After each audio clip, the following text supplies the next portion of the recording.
No, no, no, I fixed it, I fixed it. I fixed it, yeah? Damn it!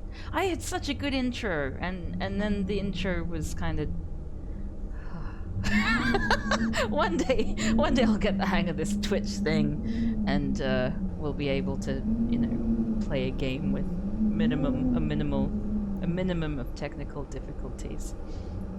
Robot Girl says, "Hello, it's me, Bennett Foddy. I've noticed you still haven't climbed my big cool mountain. Perhaps you'd like some old-timey music?" That's my Australian accent, which is kind of embarrassing because I am Australian, so you'd think I'd be able to do a decent Australian accent, but I can't. So, let's see where we left off from. Oh.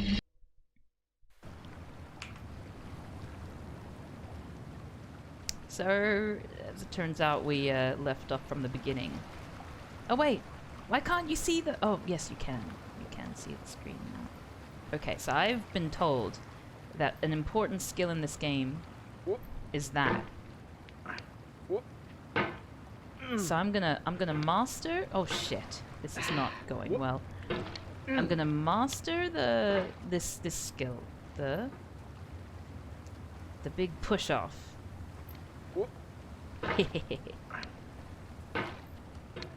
Yep, okay, cool. Yes.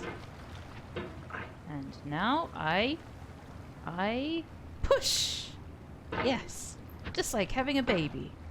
I make it sound so easy, don't I? Now no, that's gonna make me go the wrong direction. Let's push! Oh, I already give up. So I watched my housemate play through this earlier today. And I hope that's not cheating, but I just wanted to see sort of the moves that were used.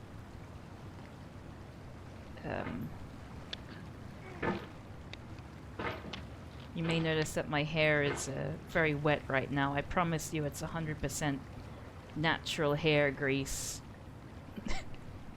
But it's a special thing for curly hair where you just let it stoop in its natural grease. No, I just washed my hair. I don't know why I was saying that. Woo! Did they complete it? My housemate. Well, they got a lot further than me, I'll tell you that. Okay. Alright. No, I wanna... And I've also been told that slow and steady is what'll do it in this game. And I am kind of determined, like the fact that so few people have completed it, I want my completion of this game, which will happen. I want my completion of this game to be like a testament to people like me who are shit at video games.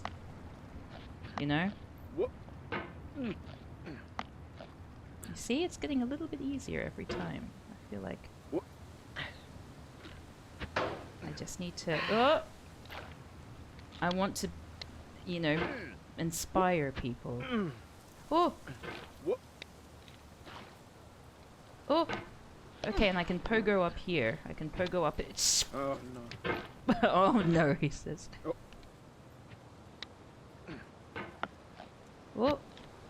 Oh! Oh! Oh no! If you try to please audiences, uncritically accepting their tastes, it can only mean that you have no respect for them. Andrei Tarkovsky. Thanks. Oh! Oh! No! Oh! And that cup just adds insult to injury. The next trick to learn with the pogo jump is to do a pogo jump and then quickly swing your hammer around above you so you can catch things.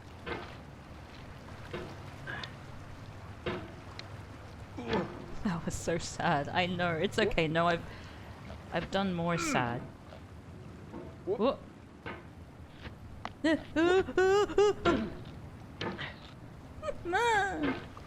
Okay, patience, patience, and calm. Patience and calm. That will be what ultimately does it here, I think. Yes, patience and calm. Definitely skills of... No! definitely skills of mine, which I'm known for. Patience and calm.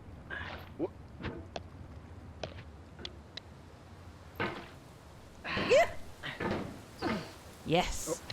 No! Okay. Patience. The thing is, I get... Like, and one thing that I've noticed, not just with this game, but with every game I've played that I've been shit at, is that... Oh, shit. Is that I tend to be able to, sort of, over time... Oh, shit! Shit! Get to, like, the parts where I failed previously quicker. Like, I feel like this might be a pogo... a pogo thing. This is like Dark Souls, basically, isn't it? It's basically Dark Souls.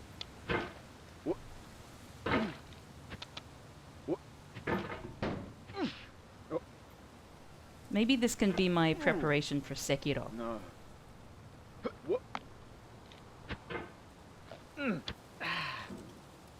Okay. Yeah, like, I'm determined to finish this game. Like, it might take me... Oh, that was a good little pogo I did there. Ah! Oh! Oh! Oh! Like... I won't be, like, doing this every single stream, because I think the key to this, kind of like with Outer Wilds, which I also did, which was also quite frustrating for me. I was chucking a tantrum by the end of it, I'm not proud to say. But it was just a matter of just slowly picking away at it and knowing to take a break when you need one.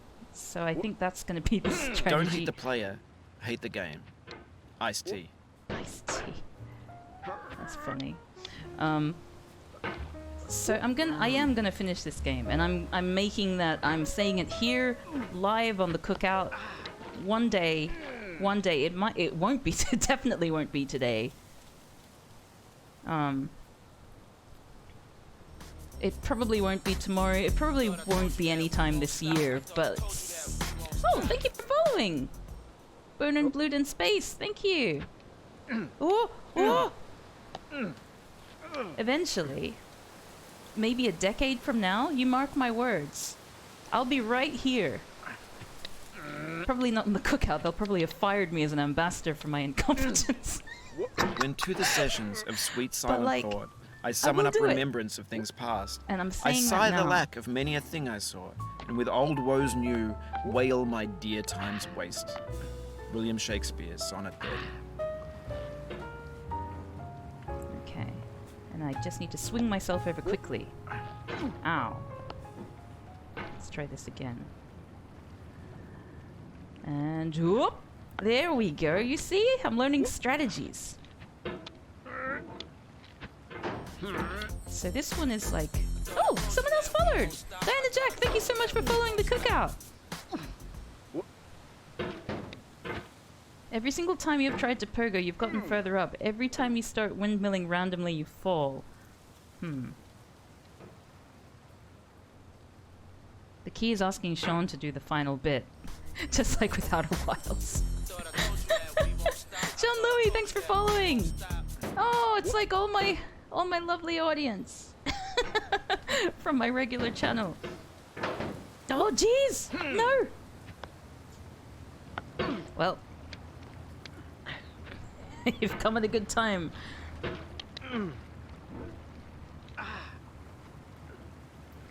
Whoops.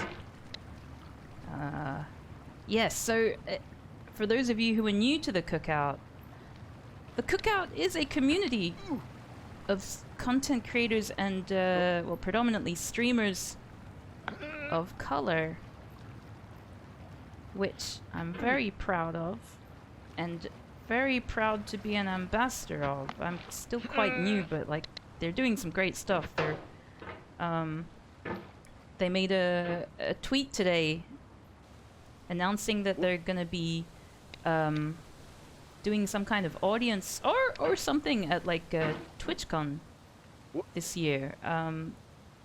To do some advocacy and give Twitch feedback about how to make Twitch more inclusive,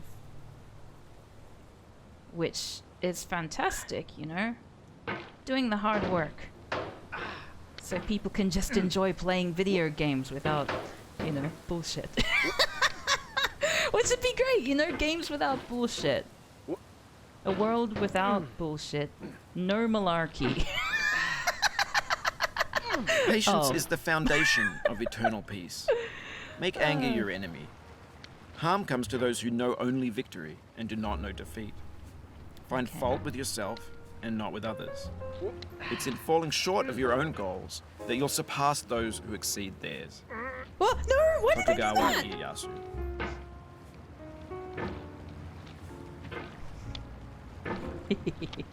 Okay, I'm gonna try pogoing again. Pogoing sounds rude for some reason, and I don't know why. Like, it's a perfectly normal kids activity. Yay! Yay! On guard! Games without bullshit, you say while playing this nonsense. Okay. Pogo. Oh, you know what? It's because there's... Oh, okay, yeah. No, I know why I have weird feelings about it. It's because there's a System of a Down song called Pogo, which is very, very rude. I advise no one to look up the lyrics because it's very naughty. And I heard that song for the first time when I was in high school, back in the Middle Ages, and I was very scandalized by the lyrics. Eek!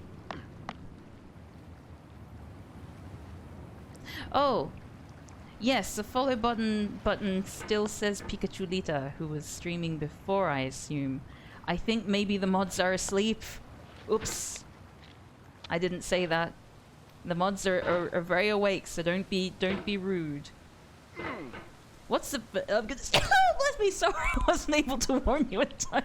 I attempted to, but I can only do so much. Eniakita, thanks for following! Oops. What's the furthest I've gotten so far? I got up to the platform. There's like a red platform at the top of this thing here. And I made it up to there kind of by accident.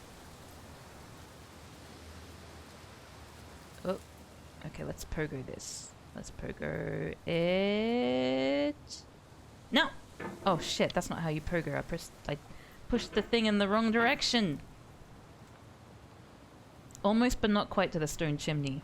Okay, well, why don't we make that our first go... pogoed in the wrong direction. I was so good at this at the beginning. Like, right at the beginning of the stream. But, like, this is where we are, I think, from now on.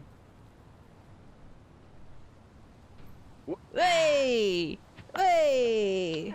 Hey! Look at this! Okay, let's do this again. Okay, pogo here! Way! Whoa, that was a good one! Now, I can't... I need to get... Oh shit, this is... If I pogo that... This is gonna end very poorly for me. But I'm gonna try anyway, you know? Yeah.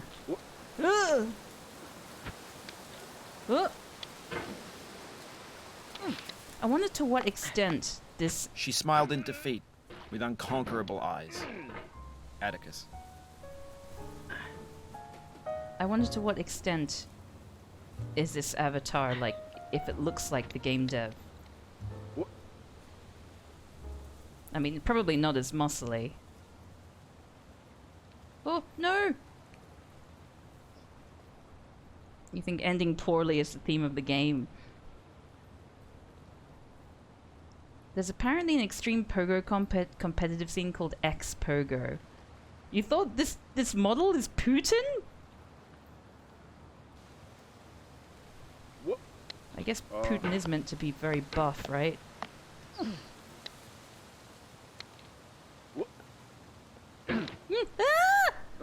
Your failure here is a metaphor. To learn for what, please resume climbing. Rob Dubbin. Yes. Okay, so pogoing again. I'm getting better at pogoing, and I'm going to get better.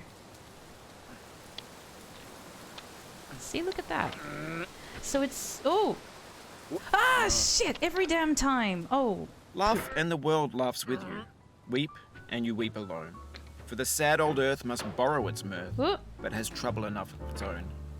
Ella Weaver Wilcox. Whoop. Okay, and we go. We go. Pogo! Putin has become all bald, shirtless white people. Hey there, Ferk. Okay, and we are going to... Pogo! Yes! Yes! And now we're going to Pogo again!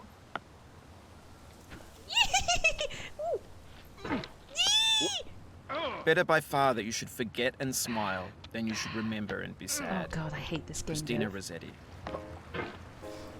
Well. Okay. I'm gonna be very calm, just so you know. I'm gonna... Everyone is gonna be frustrated and angry, and it's okay. You can be frustrated, but I will be a mask of calm. Next year you're going up to the mountains to try this in person? Nice!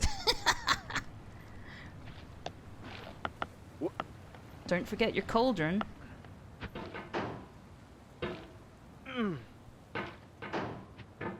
Okay. So, okay, and... Pogo! Oh, wrong way! Okay. Okay, we're ready to do a pogo and... no, don't lift it up. We're gonna do a po... Oh, that one surprisingly... Oh, shit!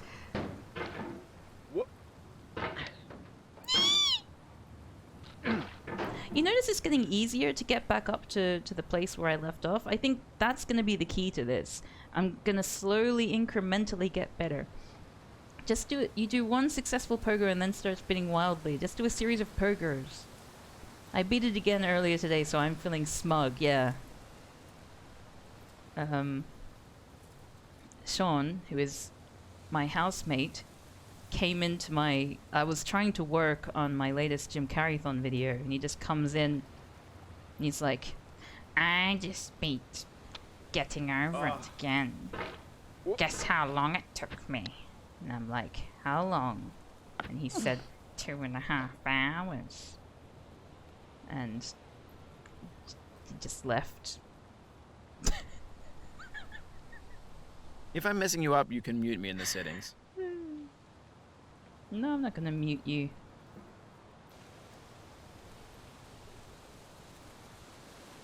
Okay. I feel like the annoying Australian is kind of part of the experience. Pogo. Okay, it's pogo time again. Passive aggressively refused to mute him. Oh, I'm glad you like my Sean impression, third uncle.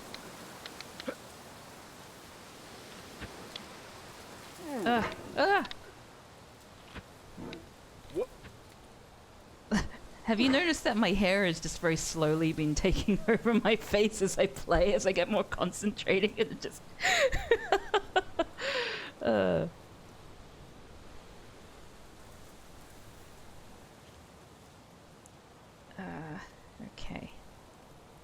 The world record for beating this game, isn't it like a minute or something? Something filled up my heart with nothing. Someone told me not to cry. Now that I'm older, my heart's colder. I can see that it's a lie. The arcade fire. The arcade fire. God, of course he likes the arcade fire. Bloody... I'm just needlessly being rude. I guess that's what effect, you know, video games have on people. They just make you heartless, soulless pits of frothing fury. Right? Has that been your experience with video games?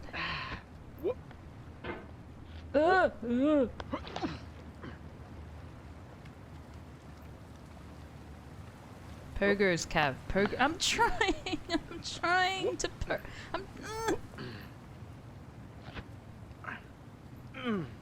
Oh! Yes! Okay, now it's Pogo time. After I get over here. Yes. Pogo. Shit. We're gonna do a nice pogo here. There's a 3-second gap between the world record and the runner-up. Huh. If Bennett Folly intended you to pogo up a mountain, he'd have given you a pogo stick and not a hammer, right? Ugh! Yes! Yes! Okay, now it's this bit that I'm... Ooh. Ah, not every damn time! Do I just need to pogo up here too? Because that seems unfair to expect of me. I can't even get down. Okay, no, I'm down now. Okay. And now I'm getting ready for a big pogo, the likes of which have never been seen! Pogo! Oh, fucking... Yeah!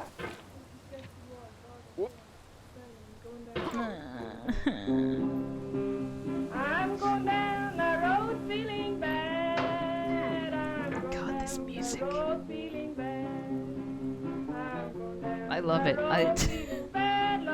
The thing is, right, to me this game is just my experience playing any video game. Oh, they put me in a jailhouse on my knees. You know, the mind-numbing frustration. Jailhouse on my knees. Oh, yes! How do I bring myself in? Yes! Okay, we're making progress. And this is pogo territory, I think. Pogo territory. Oh, I'm gonna pogo the wrong way, aren't I? Okay. Pogo! Yes! And now I'm gonna pogo... Oops. Ah! I'm gonna pogo to the right, and then I will have been the farthest I've ever been from the Shire. Okay, now I just need to make sure I'm angled correctly. Yay! Bollocks. Oh! Ah! Oh no! Oh!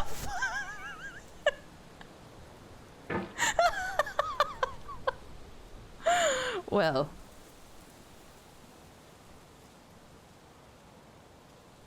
Okay. Gonna... Pogo again. Pogo! Fucking no! Run away! Why is my life so hard? God, I need a treat! Give me a treat. I deserve treats.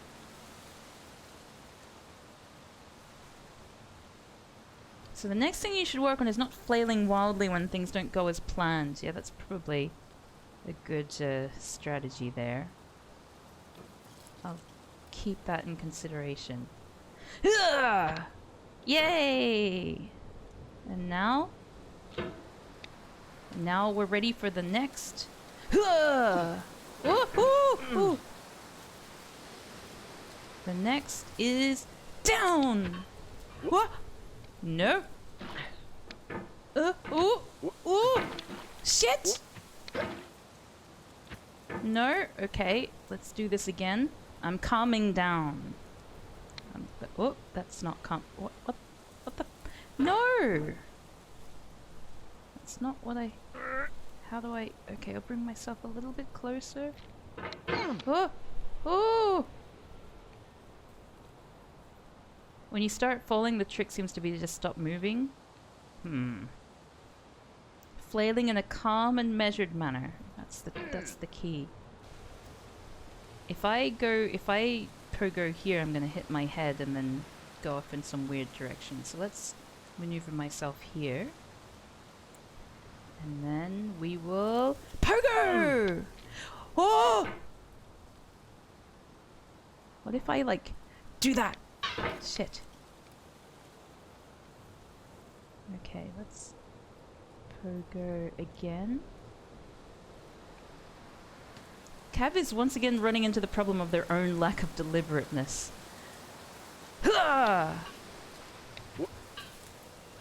What? How?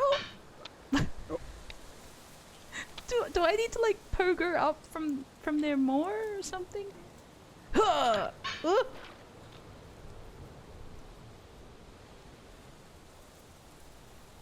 think think like the fainting goat. Be like the fainting goat. Use the hammer to propel yourself upward. Propel! Oh, no! Unhook. And... propel! And... whoa! Whoa! Whoa! Oh! Oh! Oh. Oh. When you're building a video game world, you're building with ideas. Ooh. And that can be like working with quickset cement. That's You mold your ideas into a certain shape that can be played with. And in the process of playing with them, they begin to harden and set until they're immutable, like rock. And at that point, you can't change the world. Not without breaking it into pieces and starting fresh with new ideas. All right, let's contemplate this. John Louis says I'm frightened. So the TED Talk means I'm making progress. Why don't I... No. Why don't I... pogo up here? Ooh, ooh!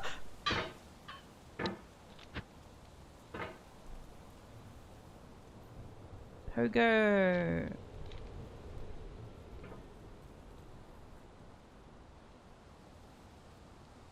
And I'll lever myself down. So now I'm there. And then I put myself a little bit up. Oh! Ooh! Ooh! No! Oh, I'm so afraid. Oh, no! Please. It's your favorite game, Big Joel. Oh, thank you. Well. Can I just tell you it's taken me over an hour to get up here? Oh no, an hour and a half. Okay. I guess... You've done this part before. You know No, it's I possible. haven't! Just do what you did the first time. I haven't done this before! Who are you talking to? This is new to me! Okay, I'm gonna try to pogo. I'm gonna pogo. He's talking to Sean, of course. Slow circular motion. I'm being given such mixed advice. I mean, oh, there's the lights. Shit. Ooh, ooh, ooh, ooh, no. Forwards. No, no. Oh God. Okay. Let's try this again. It's where a lot of people quit. Ha! I'm better than them. I will never quit. I will never log off. I think that is apparent by my Twitter account. Okay, yes. Yes. Oh! Still going. No, I do not want to fall down there. Ooh! Up we go. And we're gonna pogo again.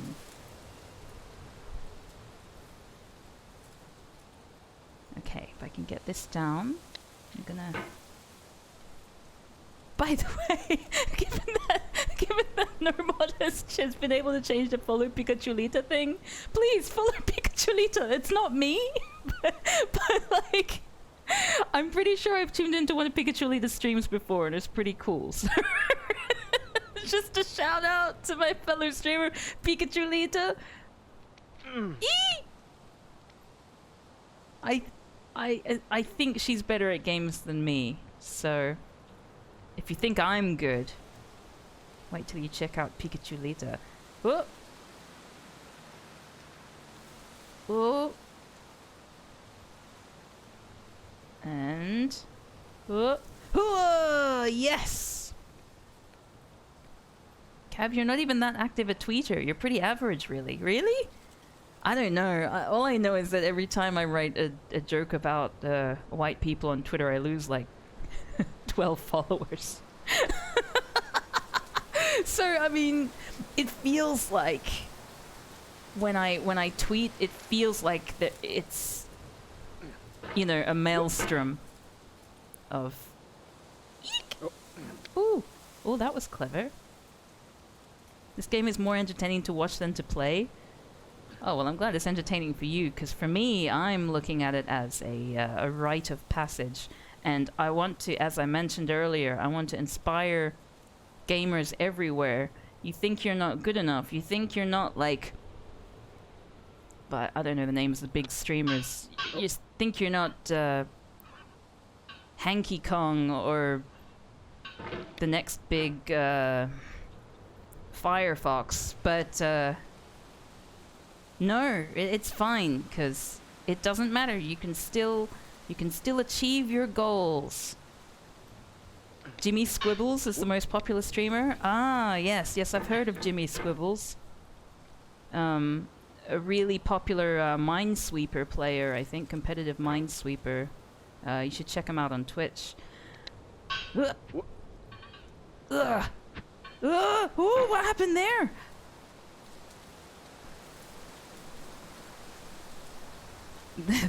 Jimmy Squibbles is the next Sean. Okay. Okay. So what we're gonna do is we're gonna get up to the chimney and then we're gonna contemplate, because I get the feeling that what it's gonna involve is like attaching myself to those lanterns.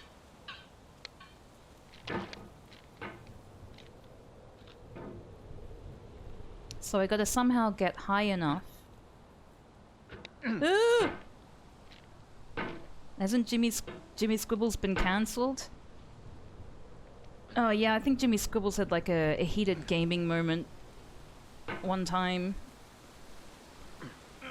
He told his girlfriend on stream to make him a sandwich, and all hell broke loose. Whoa!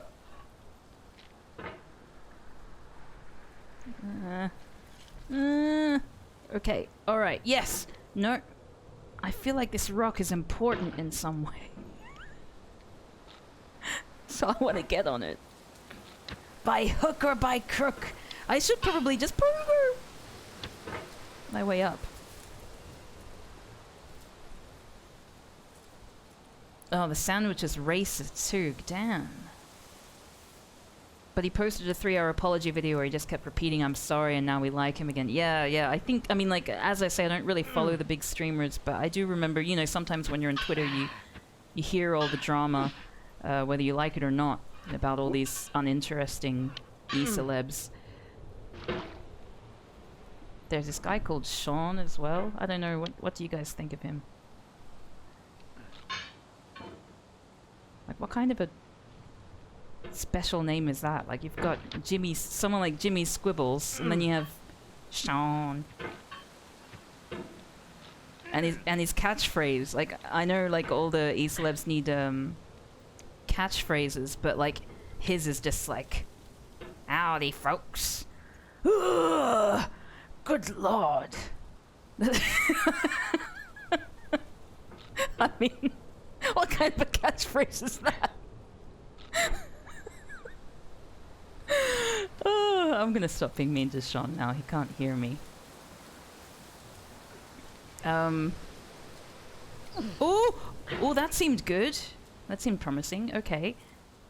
Let's bring me a little bit closer down, and then I can pogo from there. Or maybe if I just bring myself this close, I can pogo and then somehow hook myself onto that lantern. Oh, Jimmy Squibbles is actually a real made-up thing? Damn, I thought whoever brought that up was really clever. Okay. Ugh!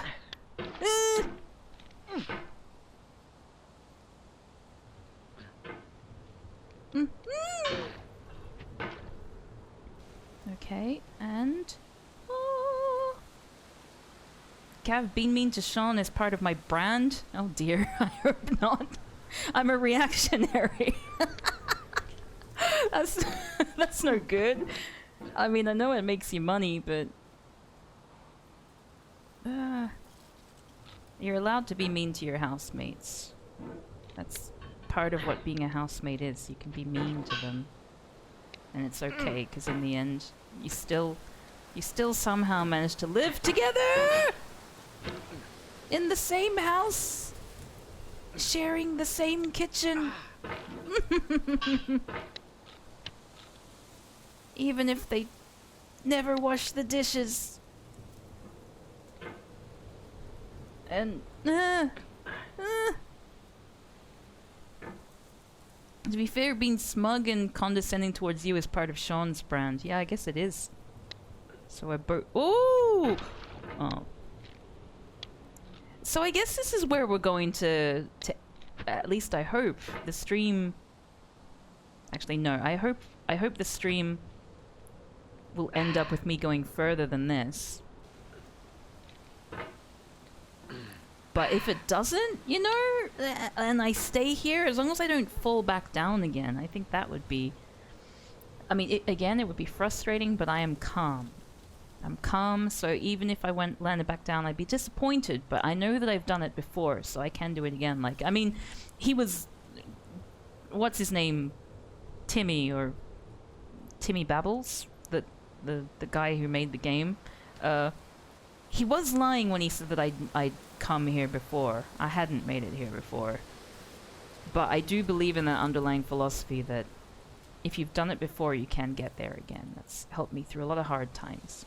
Bendy Foddit? Wet Michael. Wet Michael. Hi, my name's Wet Michael. G'day.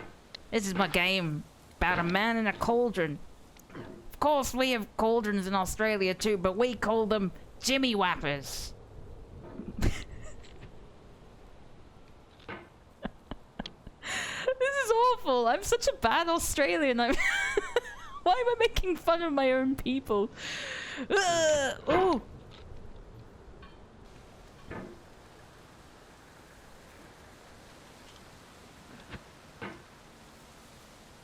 Imagine calling your child Wet Michael.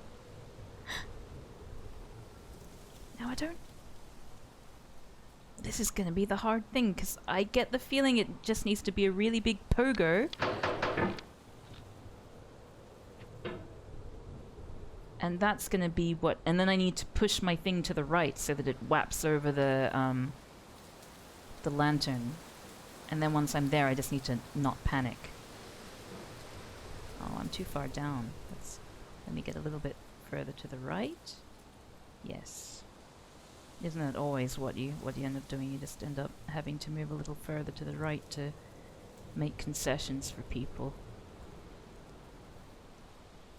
You got a little bit further than this, but this part is definitely the part I can only get past through dumb luck. Oh, thanks. Do an exaggerated impersonation of eternal Australian icon Steve Irwin. I mean, honestly, he did his own impressions of himself.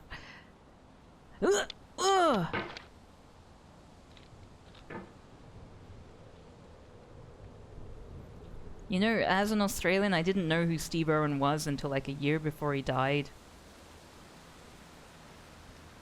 I only found out about him from Americans. This part of the game was a solid 70% of the experience for you? Oh, great.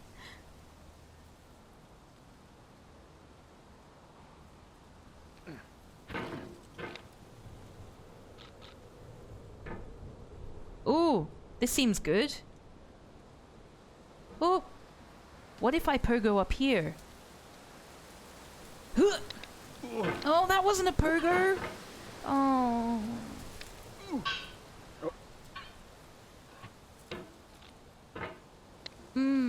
Okay. Oh, someone followed. Who is that? Wonderful.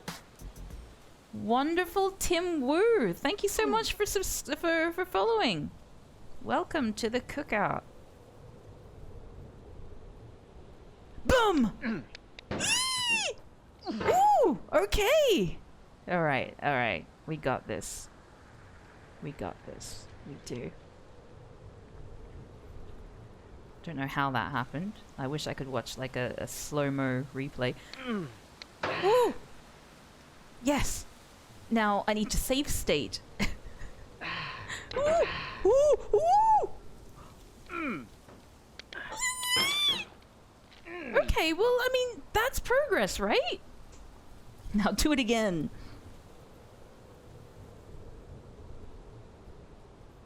Okay.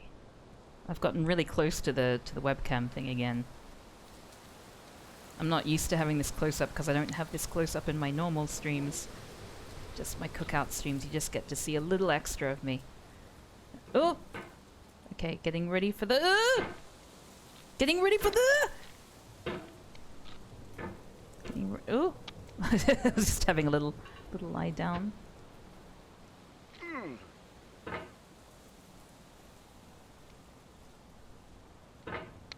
You do get a sense of progress, don't you? Like, it's not even about the falling back down again. And maybe this is even a game that I could excel at, because I'm used to failing all the time.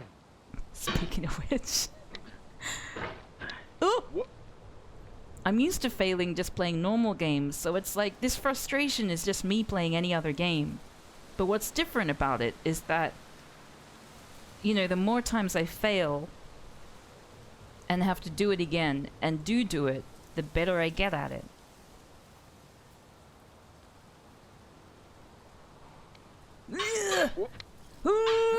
Ooh! Okay, let's... Oh shit. Okay. Oh. Oh dear. Oh, this could be a doozy. Let's maybe lift this up here and then use that as a bit of like a winch. Maybe put myself up here. It's a little bit precarious, but look at that! Look at that save, and we're back here again. You see, I feel positive. I mean, this feeling is going to dissipate shortly later because I am going to fall back to the beginning again. I'm just sort of putting that out there now. But I can see how this game is one of those ones where you just naturally get better at it. Like, it's impossible to get worse at this game. I was saying...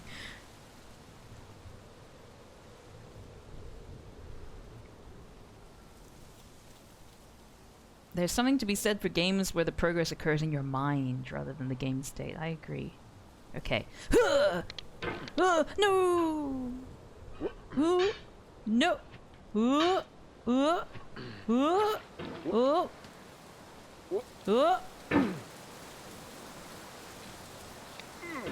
Okay.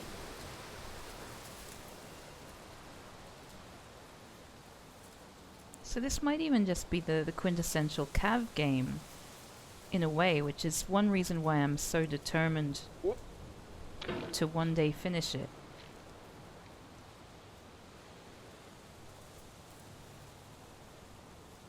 The first climb is the hardest. Nothing about this game changes. It's all about the player. Yeah. It's very philosophical and deep.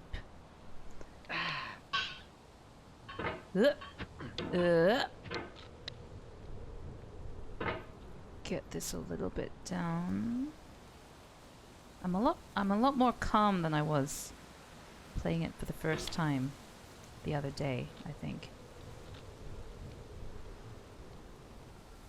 I've sort of meditated, I guess, upon the idea of this game. Because I was thinking, like, is this a game that is worth me finishing? A, is it going to be an entertaining stream? And B, is it going to be a game that I enjoy, regardless of whether it's going to be an entertaining stream? I'm flailing around a lot less, yeah. Whoop. And I think the fact of it is that this is a game that I couldn't. I mean, like, again, I say this at early days of this game. I have seen some like extra parts of it. I don't know how it ends or anything, but I've seen like some extra bits of the challenges and whatnot, and I have no idea how I personally am going to get through those without, you know, having to do this another several thousand times. But I can see an end. It's just a matter of when that end will be. Cav has unlocked the key to mastery through sagely meditation. Well, the thing is, right, it's an anxiety brain thing, I think. Because I have really bad chronic anxiety. But, like, I have a saturation point with anxiety. And I think I've already reached it with this game. So, maybe in that sense you'll see a lot less grumbling from Cav. Which is probably not the most entertaining thing. You kind of want to see me all grumbling and angry and rageful, but I just feel cautiously optimistic. Then again, that's just going to make it even more funny when I eventually do break. Your brother liked it enough to finish it 50 times, but the question is your brother good at the game? Because I'm not. Okay, we'll try this again. No. Okay. No. Wrong one. Go down. Gosh, I want some dumplings. I need someone to go make me some dumplings. No. Again, somehow flailing is not the answer. You're gonna grab some food? Enjoy your food, John Louis.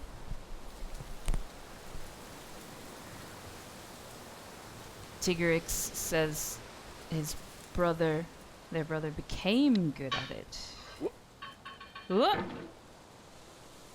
Ah! Whip. Okay. And we'll move that a little bit down. I think that's another part of it. You need to not be afraid to sort of... Oh! Oh! God, I really need to master this pogo thing, I think. Ooh! Please bring me down. Okay, yep, up here. God damn, this is a workout for this poor cauldron man. I wonder what their name is. I wonder if they realize I have a really ugly beard. Not that it's any of my business. But it is a beard I'm going to be looking at for the next, I don't know, however many years it takes me to finish this. The person has a name? Oh, it's Diogenes, that's right. What did I do to pogo up here? Ooh! What happened there? Okay. One day, do you think I'll make it up the chimney? I'll try my best to at least make it up the chimney today.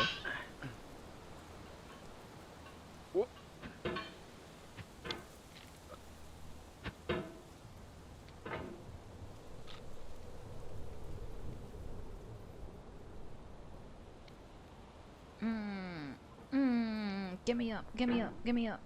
Oh, no. Please, please, get me up here. A wiggle slip.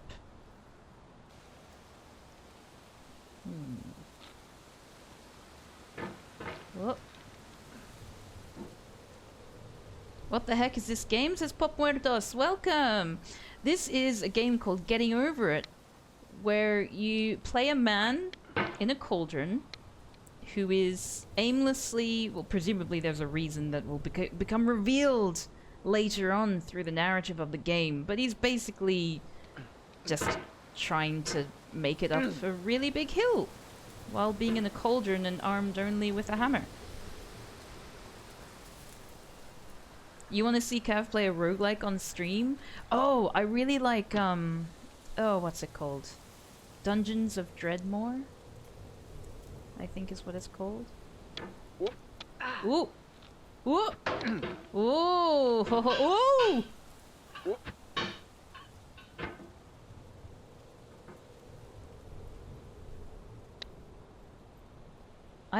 I've played FTL at some point, Faster Than Light. Have I streamed it though? I don't think I've streamed it. I could possibly stream it while I'm in Belgium, actually. Hey, Denny! How's it going? You might want to change the follow Pikachulita thing, for accuracy. No worries, no problem at all. We've held up the fort very well. The chat has been very well behaved. Full brownie points for the chat. Hey, no problem about following Pikachulita, I think. It's worth following her too. Ah! I thought the lore was all in the items you pick up. Who can say? Ah! Ooh! No! Oh my. Okay. So Denny, as you can see, we've come a long way. And I feel like I've reached a meditative state from just having to repeat the same little bit over and over again. I've taught myself how to pogo. And, well, not very well, but a little bit. And, we have made it up to this place that people are calling the chimney for reasons. Yes, Pop Muertos, I am Cav P. And I'm a huge fan of your artwork. If anyone in the audience does not know Pop Muertos, he does some amazing artwork, which he streams on the Cookout as well as on his own channel. I believe on your own channel too, Pop Muertos.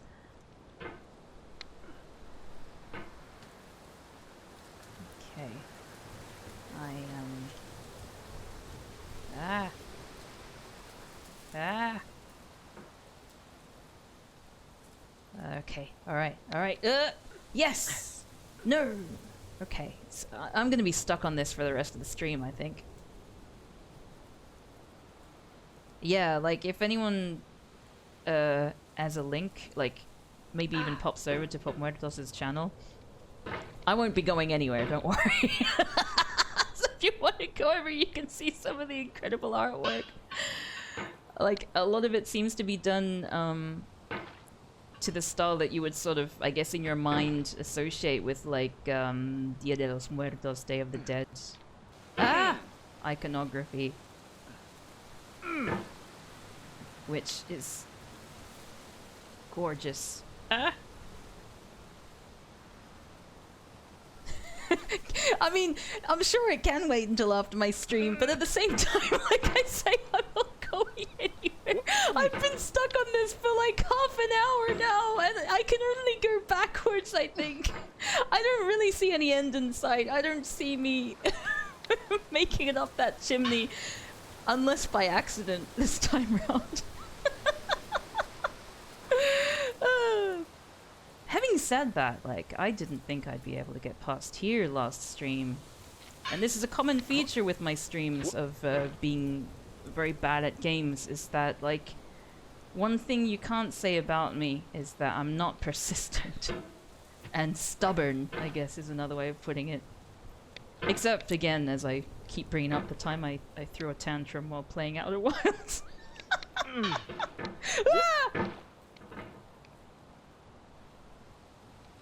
I did make the first chimney jump.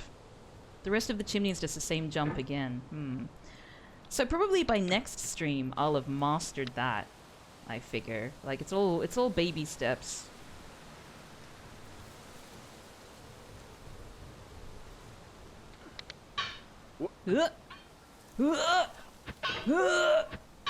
Yes! Yes! Okay, and now... No, I'm a little bit too far away. Let's... No! Closer. One step closer to the edge. And I'm about to break. Whoops. Let's move me a little bit. There we go. Okay, let's try this again. Those of you who tuned in at the beginning of the stream can probably see how my hair has very slowly been drying. I just got out of the shower before I started the stream! And now it's starting to more closely resemble my actual hair. Just you know, a bit of trivia for you. Just to pass the time, you know, like I'm gonna fill this dead air with something. Let's learn about Cav's hair. Have you tried with your eyes closed? Oh god. Maybe once I'm past the... Actually, no, not while I'm past... If I make it back to the beginning again, I'll try it with my eyes closed. And you can all, like, shout directions at me in the chat. Like, that seems like it would work.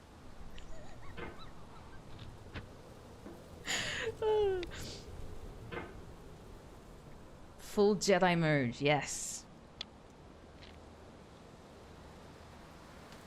Using the Force. Okay, alright. I'm gonna pogo this. Pogo! Okay. And, you know... no!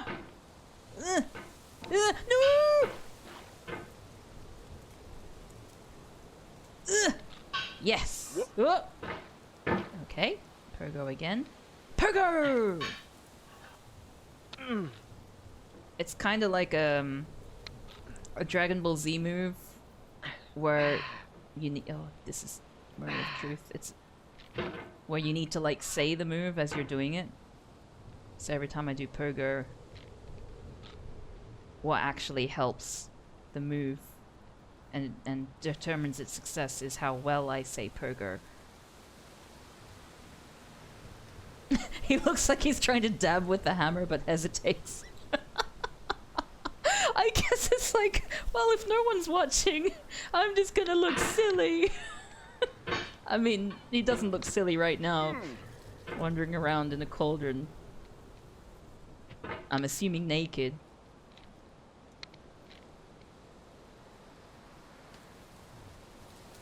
Okay. Alright. Alright, and we are ready to pogo! Yes! You see that? Oh shit, I have nowhere to go but down. I'm just gonna take a little break for a moment. And just contemplate. So it seems like what I might need to do is like I might need to swing the hammer up around the back of my head. It's probably not gonna work this time. Oh shit, and like if I overshoot from there, then I can just end up back down at the beginning again. So I need to not flail. I think not flailing is of the essence here. Oh, what? What the fuck? What the fuck? How dare you? Sorry, that was probably very shrill, but I feel like that was I was trying to work out my game plan. Oh my god. Honey, there's a man outside. What's he doing? He's climbing up our little crevice. He's in a witch's cauldron. Tell him to come back later. Ugh. Okay. We're gonna get ready again, and we are going to Pogo! Okay, no. It didn't work. So, if at first you don't succeed... You know what? I'm gonna get myself a snack, if that's okay. While we're up here. We're gonna... Ooh! We're gonna... I'm gonna get a snack. So I can reward myself for small victories. Such as getting on that fecking rock.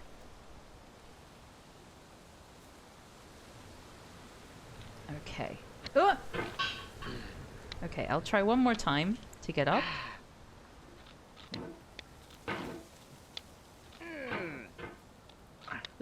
Whoa! Oh, jeez! Okay. Yes. Oh, the Cookout redeemed hydrate. Very good idea. Let me try this first. He's looking down. He knows what's coming. And with this hammer, with this mighty hammer. Excuse me, I burped.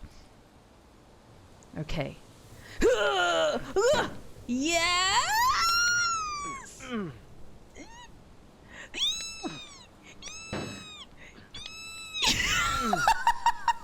Okay, well I'm gonna keep that there. And if I fall down, like I did last time I left this, it's my own fault. So let's see if that happens. Okay. He fell, he's trying again! Go help him! I think this is something he needs to do himself. It's very true. I'll be back.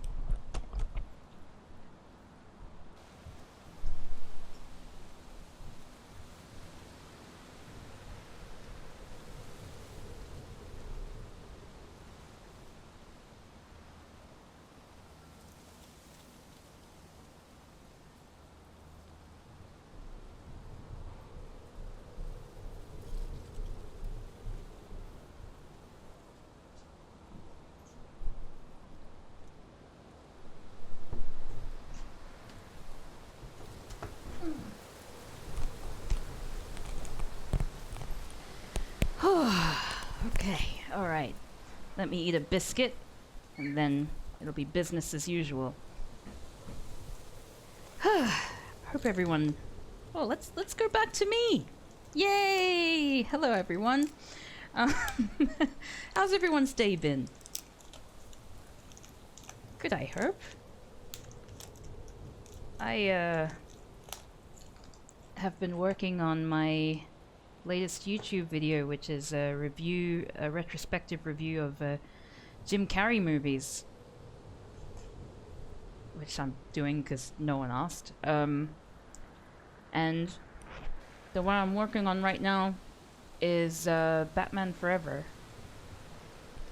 which was my introduction to Jim Carrey, and it's basically the same as when I was a kid. I think it was a lot more gruesome than what I remembered. Oh, is this punching like ASMR, or is it just really horrible? I'm gonna move this up for a second. In the office for the first time in a long time. Oh gosh. I don't envy your position. I used to do 9-to-5 work back in the day before I became freelance, and I don't think I was suited to it. Having to wake up when someone tells me to wake up? No. I sleep when I please, damn it.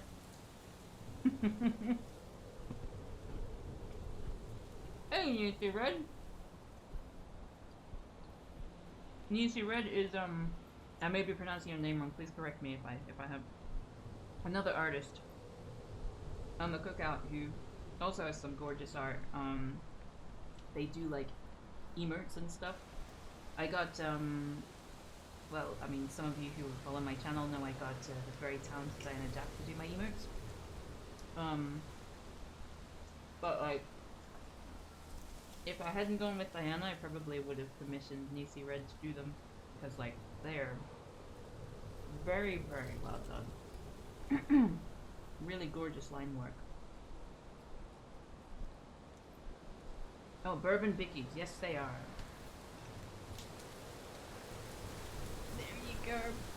They only cost £1. But £1 goes a long way when it comes to stuffing my face with. Oh, I said I was gonna like get back to it after one biscuit, but I picked up the second one, so I think that's a sign. You know, my body needs it. Hey, Kendrick Friday. You're considering adding ASMR as a channel point reward? Oh goodness.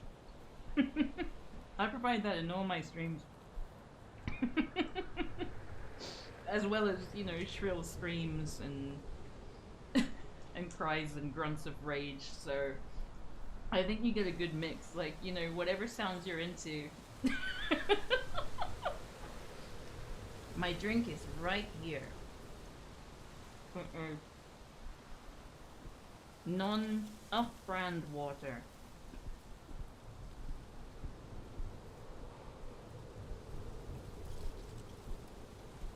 You are not too late for the getting over it waiting for hustle. In fact, you're here for an amazing moment. It is not necessarily going to happen this stream, but if you keep watching, eventually, I will make it up this hill. What about soda? I'm one of those weird people who just really prefers water. Whenever I go visit people, they're always like, "Oh, would you like some cola? Would you like some tea, coffee, or whatever?" And I'm just like, "No, just water, please." And they think I'm doing it to be polite or so they don't go out of their way. But no, I just like water. Cav 2024, we will make it up this hill. Oh, so I was wondering who made that grunting noise. Thought maybe Sean had come back and he was just like meh in my ear, just frightened me. He does that sometimes. Just frightens me for no reason.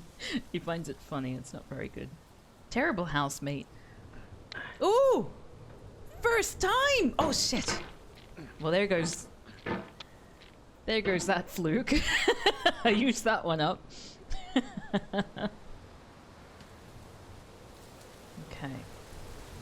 Oh, I believe Sean from YouTube, which is his Twitch name, who is my housemate, is currently playing Getting Over It, mainly just to show me up.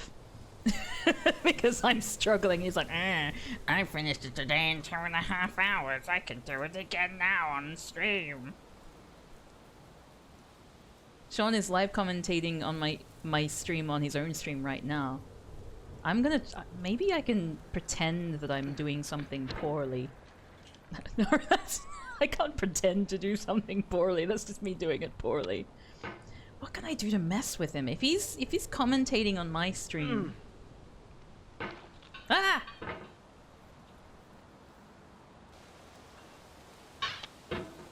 What if I just do this? Oh shit, no! Okay, yeah, like I say, me trying to mess with Sean is just gonna end up with me doing poorly.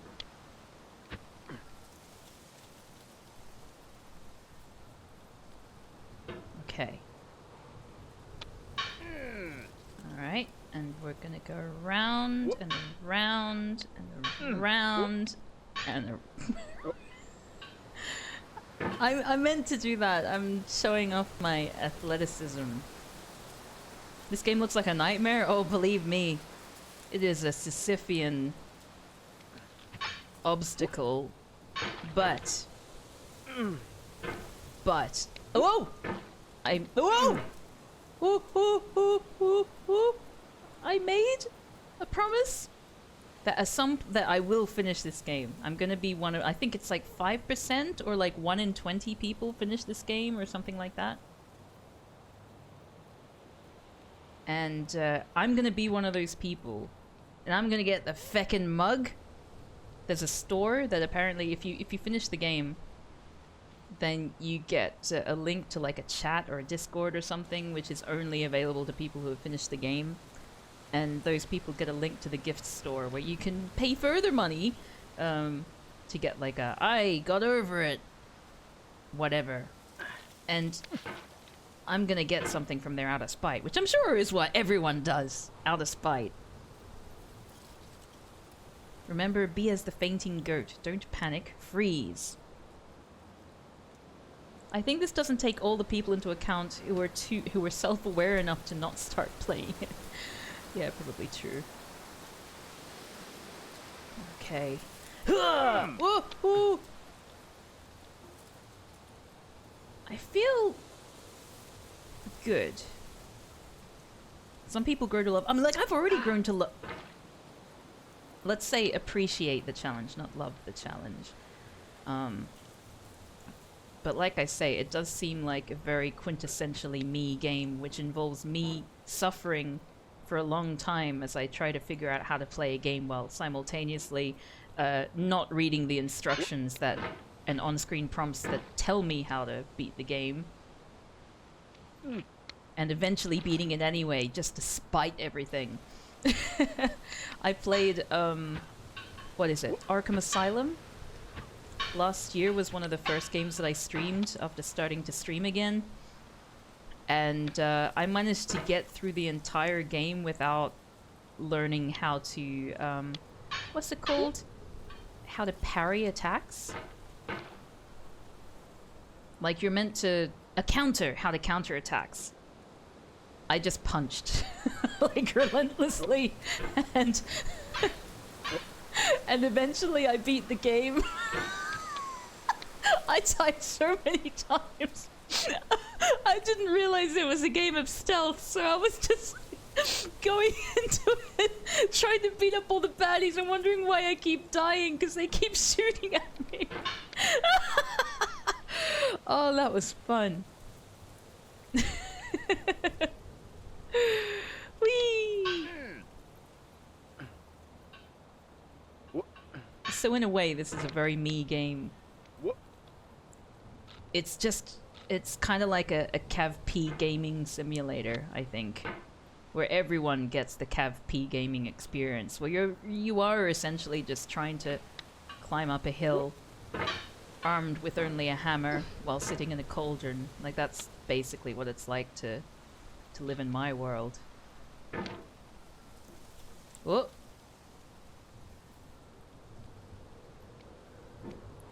Cav. Oh, are they taking photographs? There's some loud flash bulbs.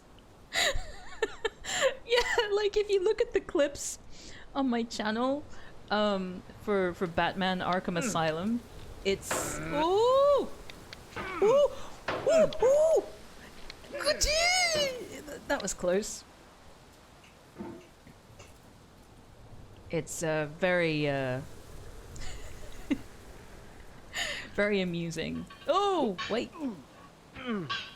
Is this a game where every once in a while a narrator comes along and explains we live in a society? Oh, why we live in a society? Yes. It's one of them, along with Stanley Parable. And Bastion, which I just played. Are you sure your real name isn't Bennett Foddy, Cav?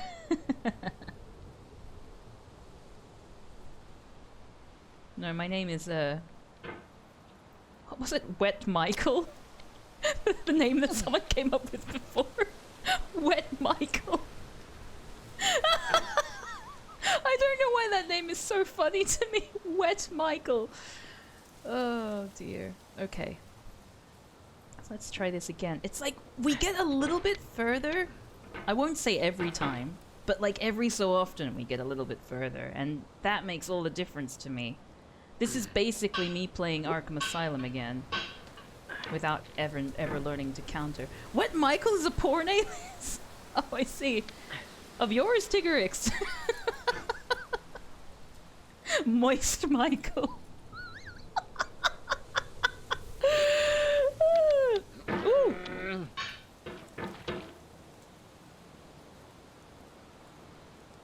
Ugh. Whoa.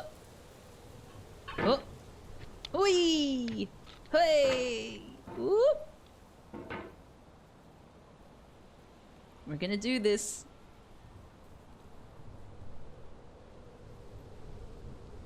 Okay, and pogo!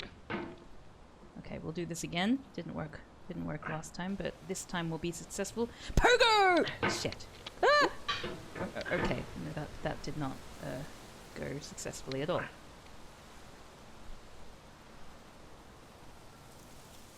The old damp pants Michael is at it again.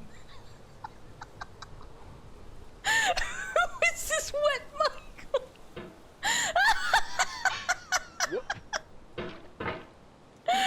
Oh.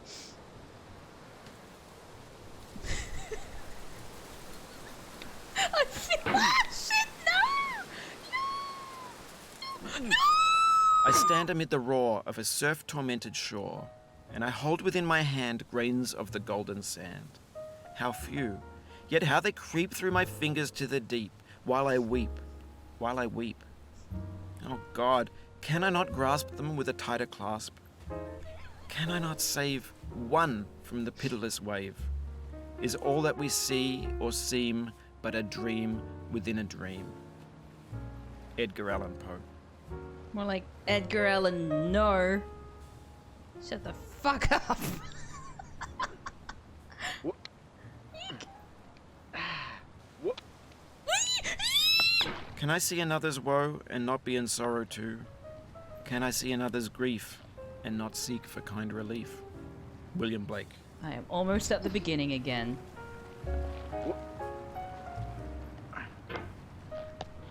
Okay, I am at the beginning again. Alright, let's do this.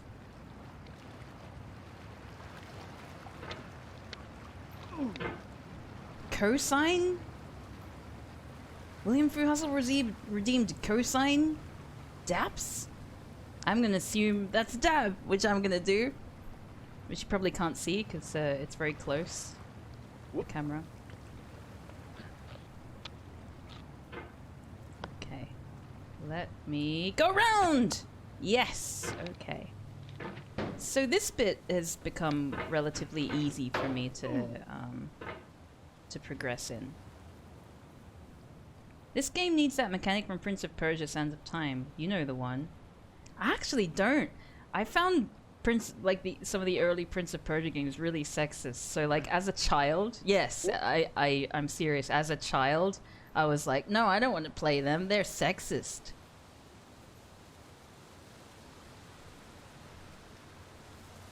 Yeah, I'm doing so much better than I was at the beginning. Like I've even learned how to pogo. Oh. Whoa!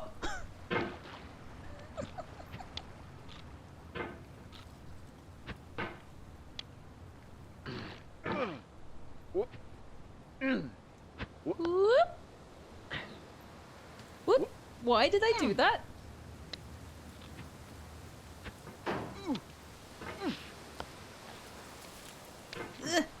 Oh, yes! Yes!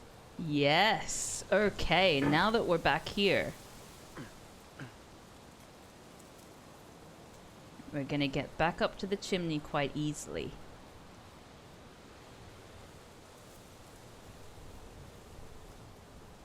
Sands of Time is probably one of my all-time favorite platformers. Never tried the rest of the trilogy, though. Oh, I see. I wonder, maybe I will play Sands of Time.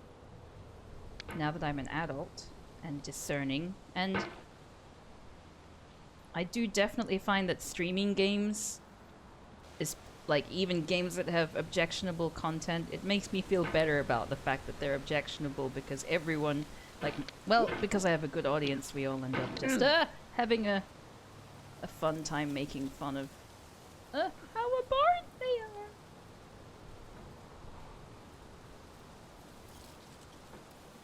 And pogo! Yes! Oh, we're back here again. Okay. Yeah, this is a very strange game, Queen Arrow. I am enjoying it though. Even though I'm making very little I mean, in terms of the game itself, I'm making very little progress. But in terms of me as a player, I do feel like I'm making progress. In that the bits that were really difficult before are now less difficult.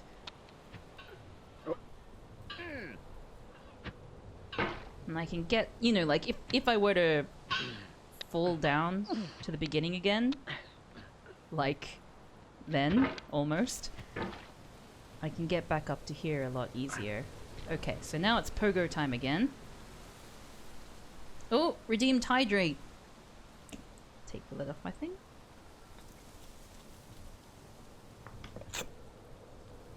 The metaphor is gradually explained to you. They say, actually, this game is all about that streamer, Cav P, and how they are shit at games.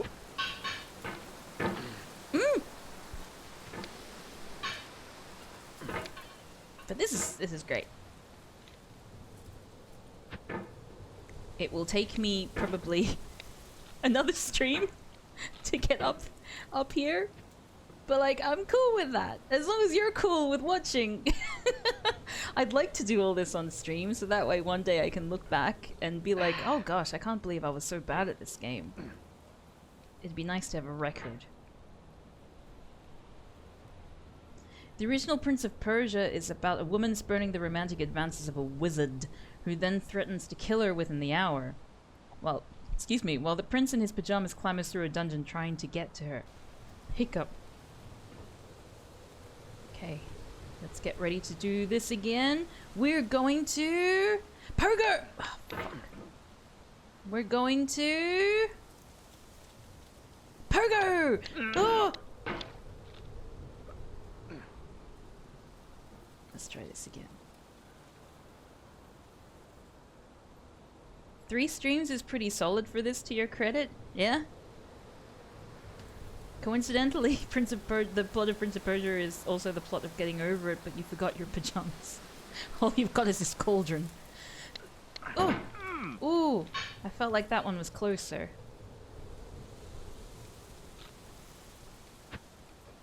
Ooh!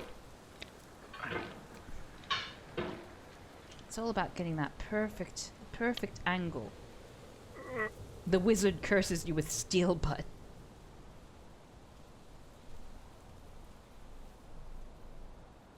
Okay. Down we go. No! No! Down we go. Ah! Fuck! Okay, yes. And now we get ready to... Pogo! Oh, fucking hell. Alright, let's try this again.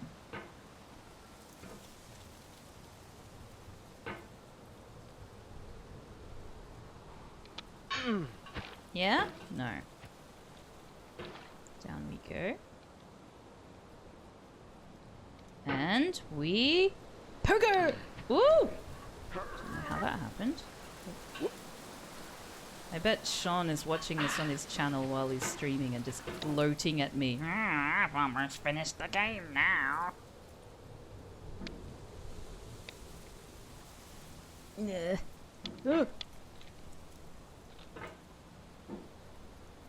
He hasn't been gloating. Well, that's a first for him. That's all he does. That's all he does, really. Okay. Big Willie unlocked emote NLY mode? Emote only mode? Emote only. Emote only chat. What? What is that? So I guess we're all gonna have to communicate with emotes now. Just a lot of Cav P giggling. Yes, I I can understand all your messages loud and clear. Okay, we are going to Pogo! Whoa! Okay, getting up here a little bit. Ah! Okay, let's try this again. God damn. So I've made it up to the is it raining now?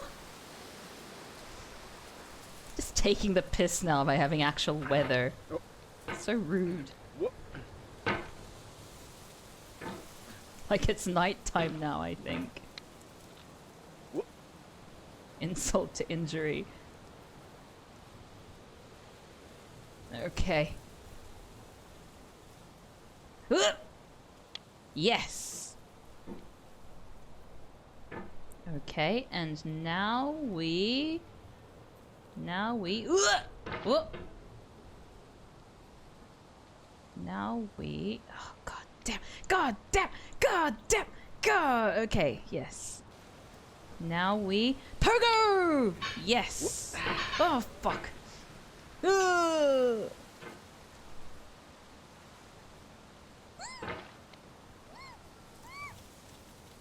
Okay, I didn't realize emote only chat was a thing. Well, now we do. You know, I might take a little break and join in enjoy all the emotes, because there's some ones that I have not seen before.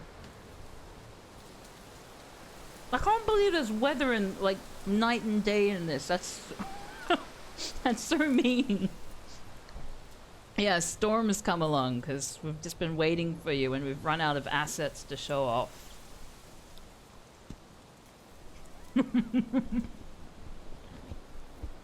Oh, sorry, ASMR. I'm moving this up. Unsolicited ASMR. I'm gonna have most of these cookies gone by the end of the stream, I swear.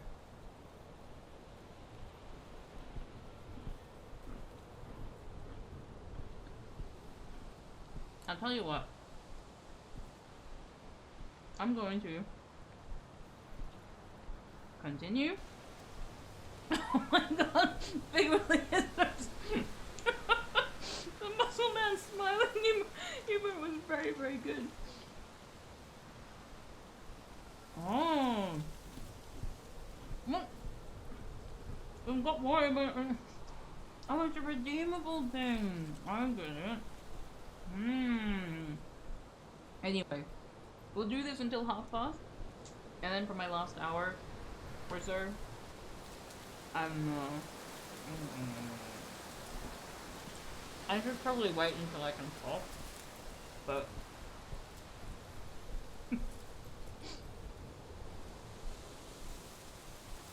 we'll play Hitman 2 after that. How does that sound? Like, I would love it if I could reach the top of the chimney, but if it doesn't look like we'll get there, I may as well take a break. If like doing the same thing over and over again, we'll probably end up, I don't know, we'll make my muscles get all weird.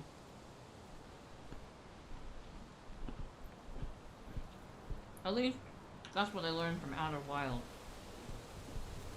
Outer Wilds? Outer Wilds. There's like an emote party going on in the chat. I don't know how to respond to that. Like, oh yeah, honk honk to you too.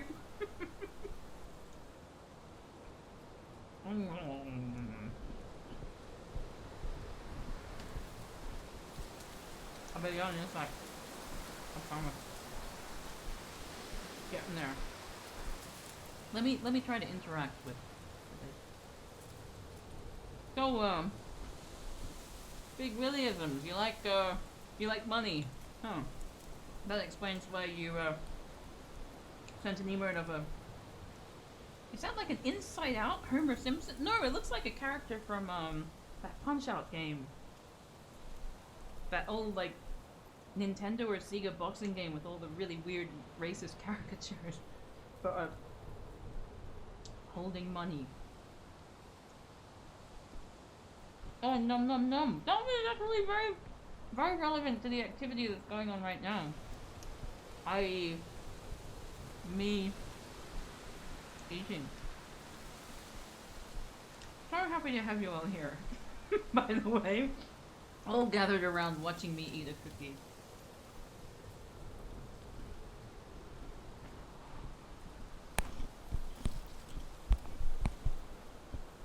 Mike Tyson's Punch-Out.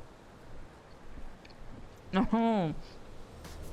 Wait, was Mike Tyson responsible for that game? Surely not. CAG 2019! Thank you for following. I think you followed. Yes, I think you did. Welcome. Everyone wants me to drink. Well, CAG 2019 really, really wants me to hydrate. So, bottoms up. I was so we have some rum in the house, and I was going to partake in some rum and coke. But when I was playing Outer Wilds on UK election night, we hit the rum a little bit too hard, and and I streamed Outer Wilds, and I had no idea what I was doing. I mean, like, you know, I never really know what I'm doing, but watching back the stream, I kept like going into the same room and then leaving and then discovering it like it was a new room again. and the chat was just like, Cav, you've been there before. I just be like, I've been where? Oh, look, it's a new entrance. So, yes, be thankful I'm not playing this while drinking rum. Oh yeah, I burped so much. I was very embarrassed about the burps as well. While I was tipsy. Oh, I'm so sorry everyone for that disgusting burp. Chat was drunk too? Nice. Okay, well, as long as I wasn't alone.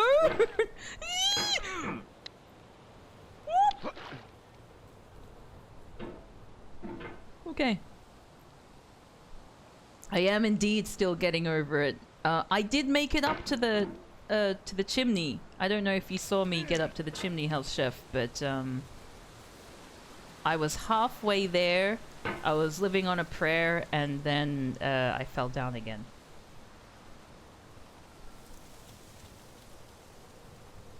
Oh, I'm glad you really enjoyed the drunken stream, Diana. Maybe one day in the future I'll do another one, but it'll have to be a special occasion.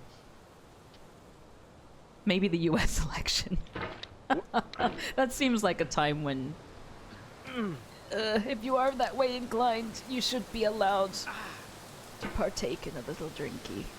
With moderation, of course.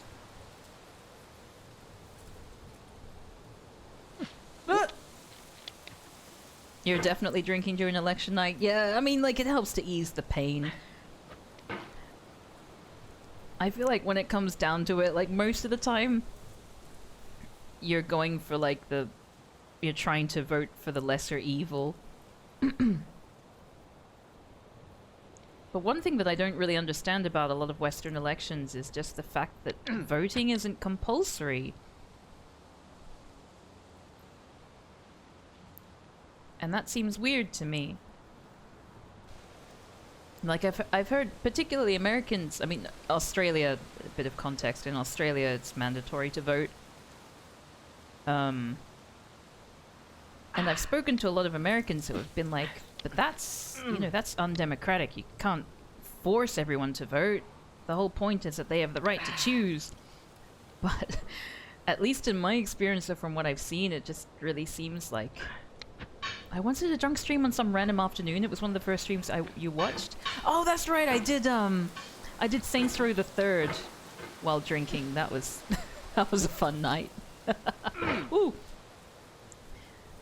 But yeah, the lack of mandatory voting seems to lead to a lot more problems with democracy than having mandatory voting. Like the idea of voter suppression and all that. Like, if voting is mandatory, like we basically get fined if we don't vote. Like, we get sent a message, like a letter from the government that says you need to write back with a good reason for why you missed this election. Otherwise, you'll get a fine, which you have to pay. But because the government has a vested interest in you voting, they also have to put systems in place to make it easier for people to vote. So, you know, for example, like voting on a weekend or a public holiday, allowing, you know, greater access to postal votes, and making sure that all areas are covered equally, that sort of thing. America likes to pretend we love democracy, but secretly we try to subvert it at every turn. I've noticed with this, like, I don't want to talk too much about politics here, but like, God, the shambles with that voting app that happened recently. with some Iowa vote, and it's like, oh, sorry, the app broke. What the fuck? It's just weird.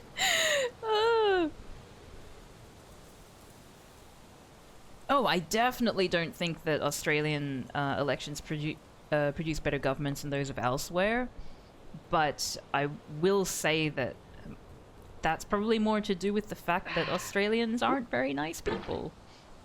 You know, like, we have a horrible, like, right-wing wanker in government right now, and that's because we, the people, voted in a wanker. It wasn't because, you know, enough, I would say, good people tried to vote, but were denied access to the vote for whatever reason, because they hadn't some registered or whatever properly, or their registration had expired, which I've heard is sometimes a thing. It's because we as a people are fascists, and in that sense we understand we have a problem and we have to deal with it. Whereas in the States and like the UK, you just get endless think pieces about, oh, how did this happen? When there's so many reasons why it didn't happen, and a lot of it has to do with, you know, systemic issues, including things like voter suppression, which systemically denies people who should have a right to vote, denies them the access to the vote. So you just never know why something bad happened.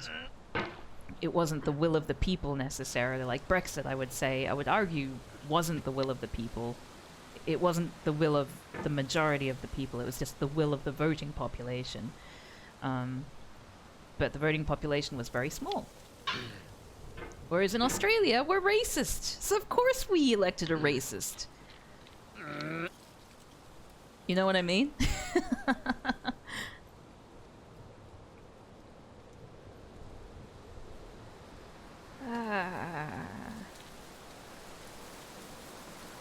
Yeah, Australian politics is full of malicious bastards. 100%. And it's very, very, very white as well. Like, if you see any photo of any given, like, government, like, no matter whether it's meant to be the right wing one or the left wing one, which are all basically centrist, or anything, like, pretty much every single political party is just a bunch of balding middle-aged white men. It's ridiculous. Any given photo that you look at is like that. It's so sad. And that's what we have to choose from. And that's a problem in itself, but it's, you know, you just end up getting like some balding white middle-aged guy every single time, no matter who you vote for. But that's a different problem to, you know, the fact that the idea that the will of the people isn't being reflected in the vote. Are there any Indigenous Australian politicians? I mean, there are. I believe at the moment we've got like we had the first actually Indigenous Australian, i.e. not white man, Minister for Indigenous Affairs. And he has copped a lot of opposition by basically white people. I mean, the other politicians, which again are all white people.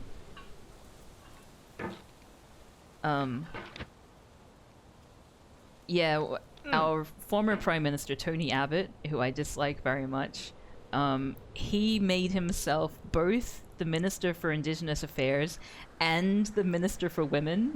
So it's like two things that he clearly has nothing to do with, and he's like, oh yeah, I'll be those as well as Prime Minister. Oh god, Australia is messed up. But as I say, I don't think it's messed up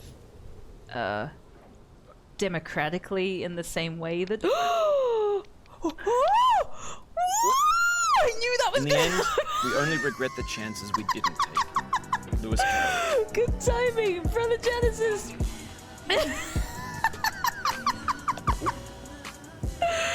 Oh god, that was amazing. I knew it was gonna happen. I knew it was gonna happen the first time I did that. But still, it was a pleasure to have it happen during my second stream, to have actually made it on top of that place, the chimney. I will take that as a win because I made it up the chimney. That counts. And now that I've done it once before, I know I can do it again. This game is about optimism. I've cracked it.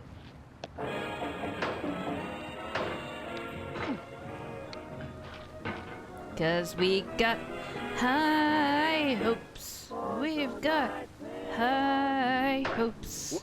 We've got high apple pie in the sky hopes.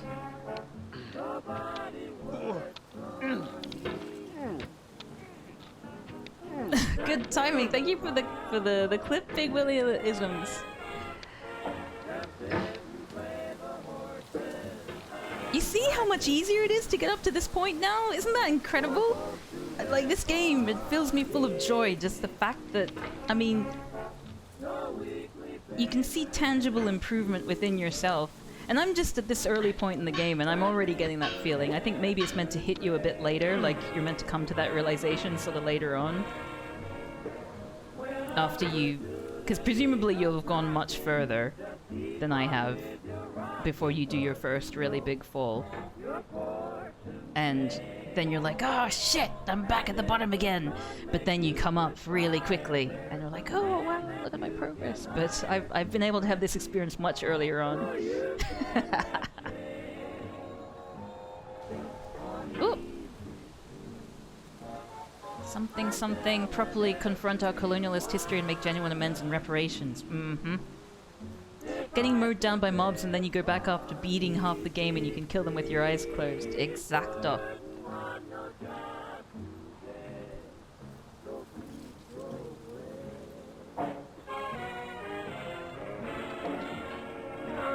I mean, if we're gonna look at Australian politics and like the Australian political landscape, you can't really ignore, and this is again, I was like, oh, I'm not going to talk about politics on here.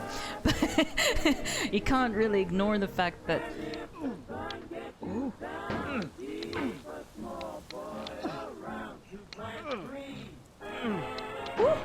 Ooh. Ooh.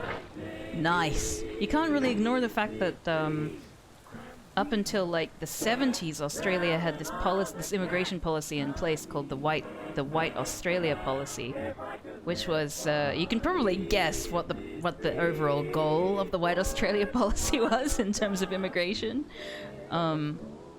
Despite the fact that particularly Chinese immigration has been a huge thing in Australia since like the big gold rushes. I mean, that's the earliest that I can remember of Chinese immigration. It quite possibly happened before as well, but that's all that I've really read about. But despite the fact that, you know, Indigenous Australians, for one thing, were there for like thousands of years before white Australians and white settlers. But even that, like that aside, you have so many non-white people who were involved in those early years of Australia. And then we had this White Australia policy which aimed to just restrict that and make it more in line with what they expected was right of a good society. Oh, the Terra Nullius lie has actually been abolished. Oh, I didn't realize that. I thought that Terra Nullius has still not technically been completely like rescinded. Terra Nullius, for those of you who don't know, I don't know, William Fruhustle could probably explain it a little bit better than me. He seems to be a lot more cluey with this kind of thing. But it was the idea when it comes to like coming upon or discovering, I love that word in colonialism, when you discover a new country, if it's unoccupied, then you can claim terra nullis, which means that, okay, well, it's mine now because no one else has any claim on it. Unoccupied land, yeah. So that's right, they, Captain Cook and whatever came to Australia.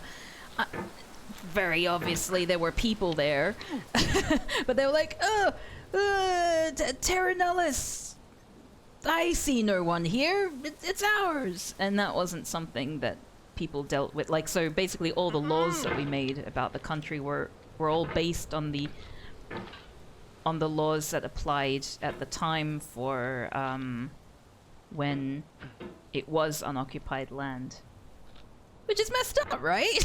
Like, there were people who were there for like thousands of years. Like, nah, they don't count. Absolutely ridiculous. Okay. We're going to... Pogo! You're learning all about Australian history. You heard it first here on the Cookout during Black History Month. I guess it's kind of relevant, you know? Like... Indigenous Australians do not have the same roots as a lot of other people who are considered to be black people, but they are definitely, you know, put under that. They would fall under that category in terms of the way that white Australians classified them. There was some trade, or at least contact between Asia and Australia pre-Cook. Oh, that's interesting. Yeah, I can believe that, and I believe Indigenous Australians originally came from Southeast Asia. I could be wrong, but it was definitely it's separate from where a lot of the other Pacific Islander populations came from.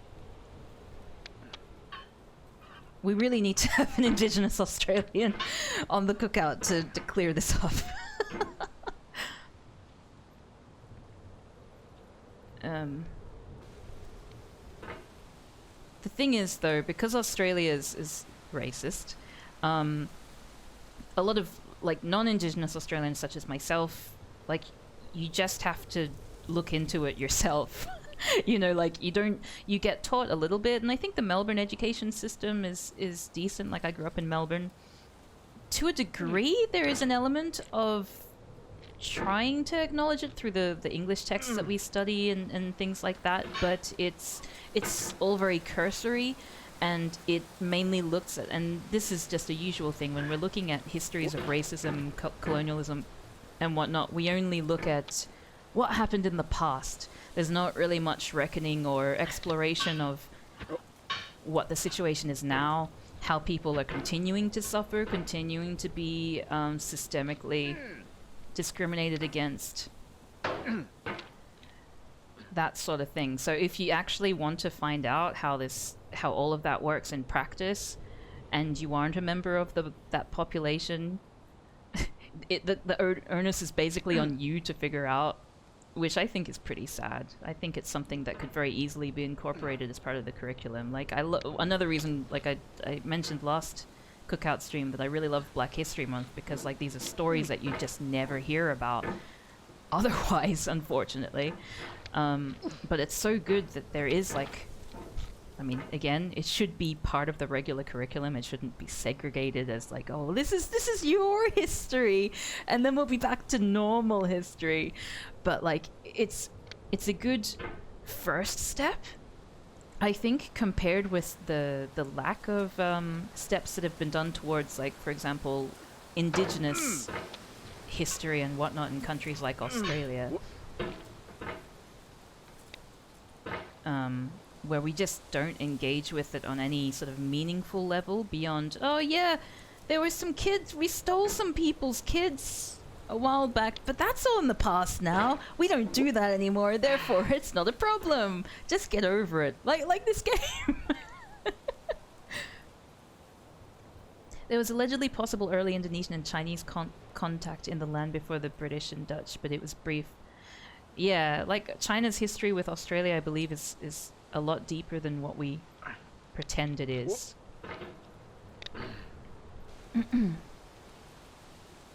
Okay.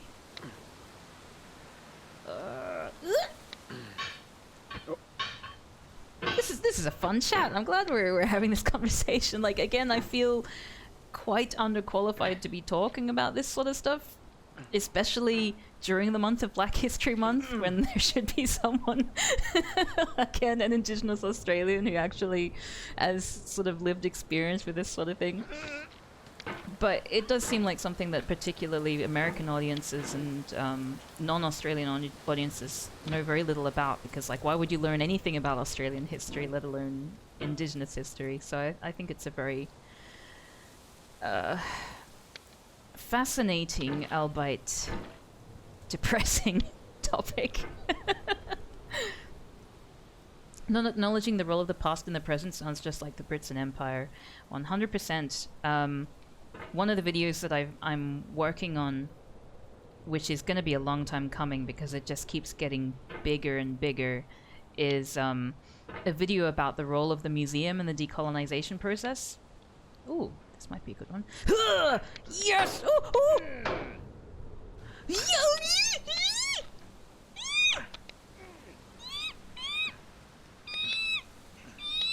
Get up! Yes! Yes! Yes, I didn't panic. So the role of the museum... Oh shit, I'm gonna have to pogo off this, aren't I? God damn it. The role of... Just as I start talking about something interesting. The role of the museum. Oh! For years now, people have been predicting that games would soon be made out of prefabricated objects, bought in a store and assembled into a world. And for the most part, that hasn't happened, because the objects in the stores are trash. I don't mean they look bad or that they're badly made, although a lot of them are. I mean they're trash in the way that food becomes trash as soon as you put it in the sink.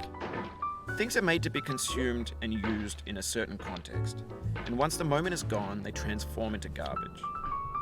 In the context of technology, those moments pass by in seconds. Nice! Maybe it was talking about my projects. My exciting projects, which got me into it. Okay, so I basically need to take it really slow at this point, because if I bounce back, I'm going to bounce right off. So anyway... I'm planning a video about the role of the museum in the decolonization process, which started out as just being like 3 case studies of 3 different museums, and the different ways that they've attempted to decolonize their, or not attempted to decolonize their exhibits and museums, and why it's important for museums to have these conversations. It's a topic that seems to be making a lot of headlines recently. And so I wanted to sort of like explain why that's so exciting in I guess, lay people's terms. But there's just so much to do. Museums have such power to really show the narrative of a country and its involvement in things like colonization and imperialism, oppression. And not only that, but you've got things where what was it? They did a recent study and... Our doubts are traitors and make us lose the good we oft might win by fearing to attempt. William Shakespeare, Measure for Measure. But that's okay, because we made it up this far before, so we can... There are no regrets in life, just lessons. Jennifer Aniston. A museum's worth the problems. You know, I've always loved museums, and I think they're really great institutions of knowledge, but I think they don't really understand the power that they have. Like, for example, what if... So one of the museums that I went to and studied in Belgium was the Royal Museum for Central Africa. What the hell is that doing in Belgium? You know, it's a museum for Central Africa, and it's in Belgium. What the fuck? Like, get the fuck out of Belgium. So that's a problem, right? But I've been speaking to a bunch of people of like Central African descent who are Belgian, and their thoughts about the museum and what. And I went to the museum with someone who's got descended from Burundi, which is one of the countries that Congo did shit with. And what I've been learning is that, I mean, of course, I assume that we all know that, like, I think it was about 90% of all, like, African cultural artifacts are not in Africa. Like, they've basically been taken out of Africa and they're in museums around the world, not in Africa. So the point has been made to me that, like, well, this is all great. Yay, we get to learn about Africa. That country, Africa. Oh, jeez. You have African kids all across Africa who they can't look at artifacts belonging to their countries, or they can't look at their ancestral, like, traditional crafts and things like that, because, like, it's not there. Everything's been taken out. So how are you supposed to develop a sense of, like, self-worth, of value of your culture, having, you know, richness in it, if you don't ever get exposed to that kind of thing? So I do think that there is value in museums, but, like, it's more about the context of those museums. Like, wouldn't it be great if, like, Burundi, for example, had a museum where all the Burundian artifacts and things went, rather than in, like, white institutions outside of Africa. That way, you know, the kids can learn, this is who we are, this is where we came from, these are the things that we can be proud of. So I think there's definitely a value in museums, but the concept definitely needs to be rethought, I think, and it definitely needs to be decolonized, not recolonized. God. Like that scene in Black Panther at the beginning where Killmonger is looking at the museum exhibits, and he asks where did something come from, and the white curator was like, oh, it comes from this, blah, blah, blah, blah, blah. And he's like, no, where did it really come from? And who took it? And it's just, I was clapping. I was so annoying when it happened. I was just like, because that's my jam. Progress lost, but Cav can still laugh. Yes, somehow. I don't know how I'm managing it. I should be depressed right now. It's a bit like how we're starting to get a lot of indigenous skeletons being returned to the land and descendants to be buried. Actually, when I was in Norway, no, Sweden. Sweden? Yeah, in Sweden. I went to a museum. It was called the Museum of Ethnography, which to me sets off alarm bells. But it was, they had like one exhibit that I couldn't really understand because it was in Swedish. But there was like, I could pick it up from some of the Swedish subtitles when I could sort of make out the equivalent English word. And when they were interviewing the Indigenous Australians, where there was apparently some Swedish guy who just like introduced himself to like a community of Indigenous Australians, I think in the 70s or something, and then ran off with a bunch, I think he asked for them, but like he just ran off with a bunch of their skeletons essentially. And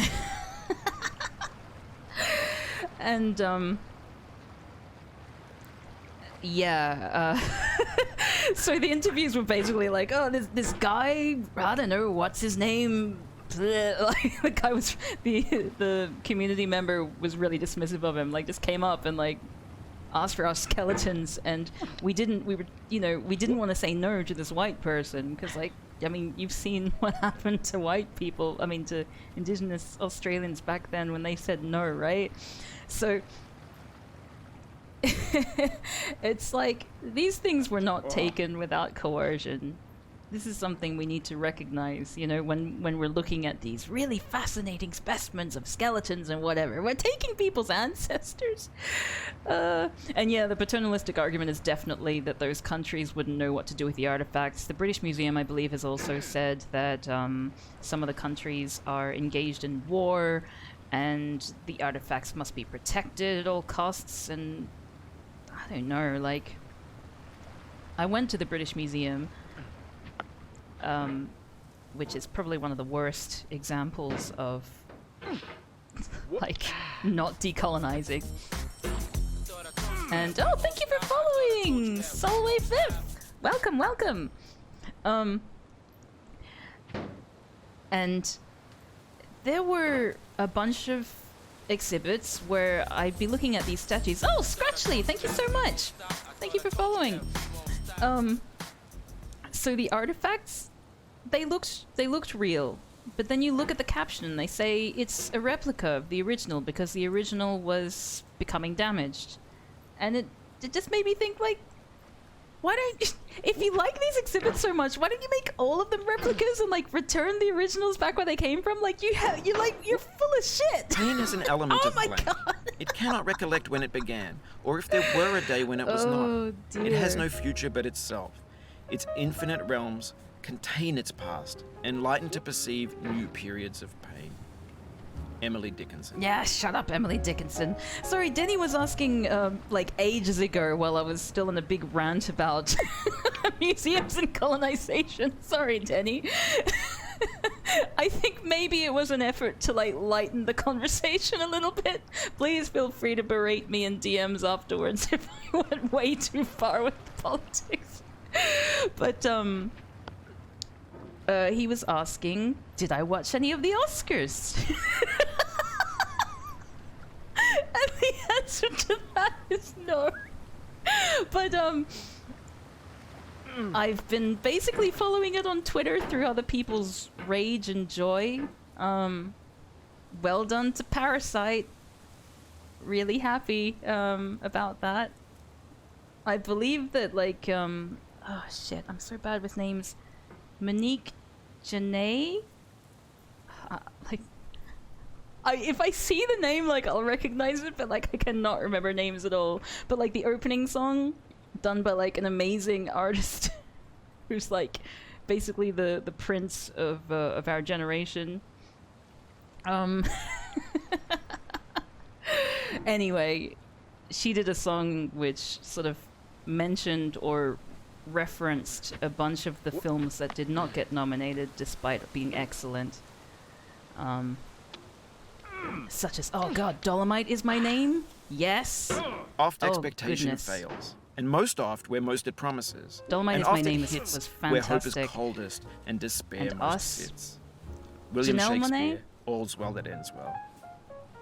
I didn't even watch this year because my expectations were low, but I'm really happy for Parasite. I just don't watch awards shows because, I mean, you know, they've got that Oscars So White thing, and I'm just kind of like, well, yeah, I know that. I don't really give a shit because it's all going to be kind of bollocks. Like, Green Book? Green Book what? No, I think I'm good. I think I'm just going to listen to everyone else talk about it and not really watch it myself. But yeah, Parasite winning was pretty cool. I'm interested about that as well because... Even as the stone of the fruit shut must break, that its heart may stand in the sun, so must you know pain. Oh, And could God. you keep your heart in wonder at the daily miracles of your life, your pain would not seem less wondrous than your joy. Khalil Gibran. Yeah, whatever.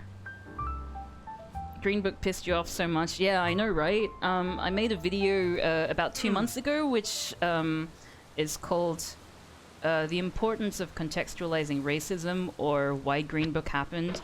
And essentially what I talk about there is like, god damn it! My point in it is that the reason why Green Book happened and was successful and all that was because I feel like a lot of, like in education, a lot of us are taught about racism through books like To Kill a Mockingbird, Huckleberry Finn, West Side Story. Those are the ones that I make reference to in the Eek. In the video, I mean, definitely as an educator, I've had to teach To Kill a Mockingbird and West Side Story to kids.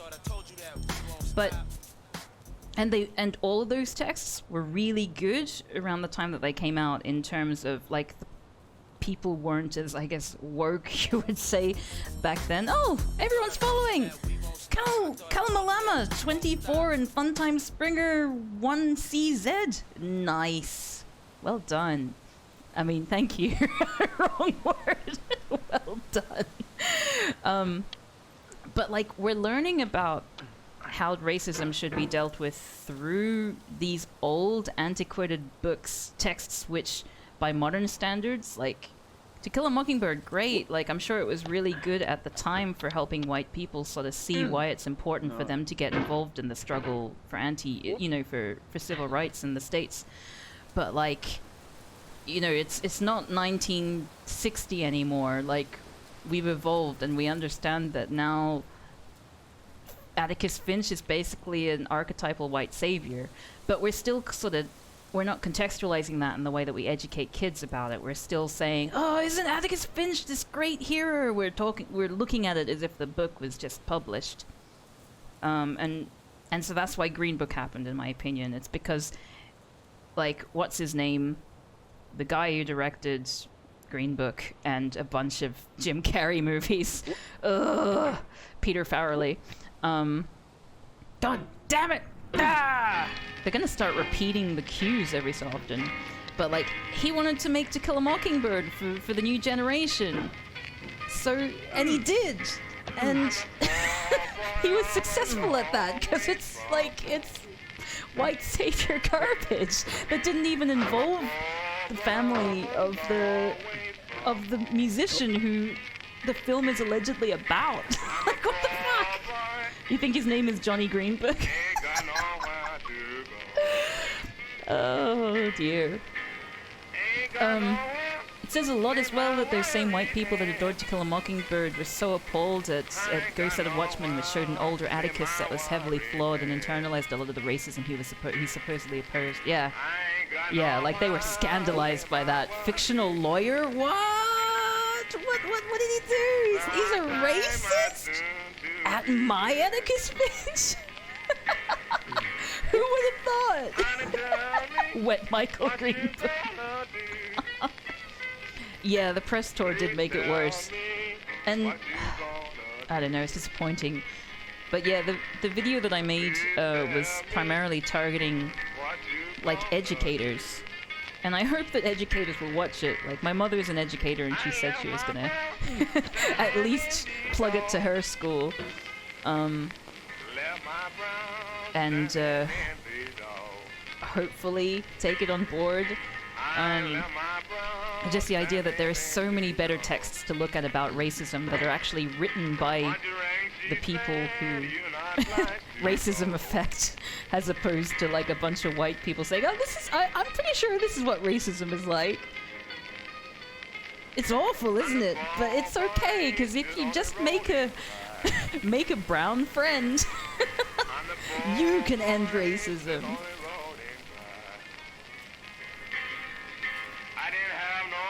The Joker fans were big mad about Best Picture. Todd Phillips is also a troll, so I'm glad he got to hold 2 L's. Oh, Todd Phillips.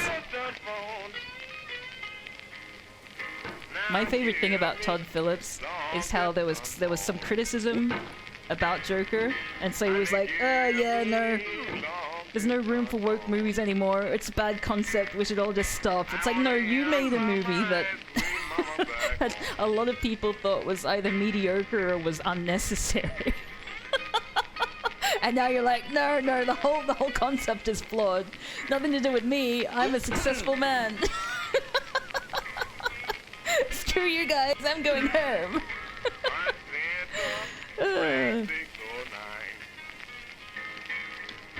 Whee! Oh no!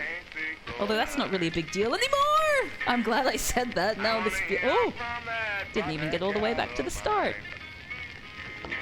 Oh! Somehow we've been able to play this for 2 hours without me breaking down and crying. I feel like I deserve a reward for that. Yeah, you can't make comedy anymore with this woke culture. Jojo Rabbit takes home awards.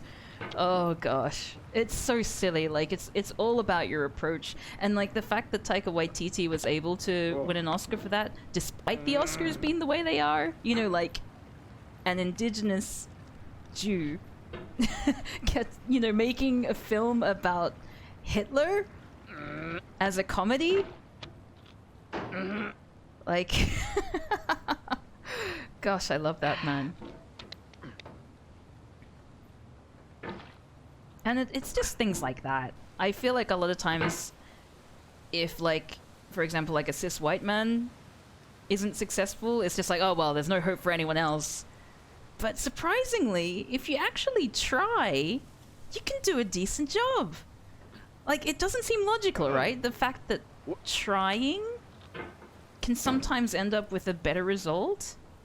It's sort of counterintuitive, but strangely, it does seem to work sometimes. I think Thor Ragnarok definitely helped. I think he's had a lot more press leading into the film than he would have had otherwise. Yeah, I think you're completely right there.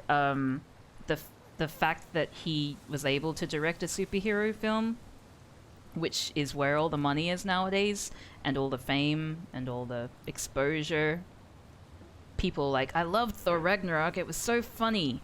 What's his next feature? Oh, it's about Hitler. Cool, I'll give that a go.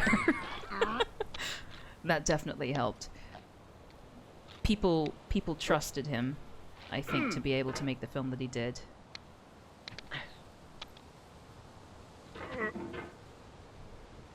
Like, it's definitely not a perfect film, but I had a fantastic time. I watched it at the film festival I was at in Norway, and we had a great audience for it too. Like, everyone laughing at all the jokes. The Thor movie was how you found that Taika Waititi exists. Ah, nice.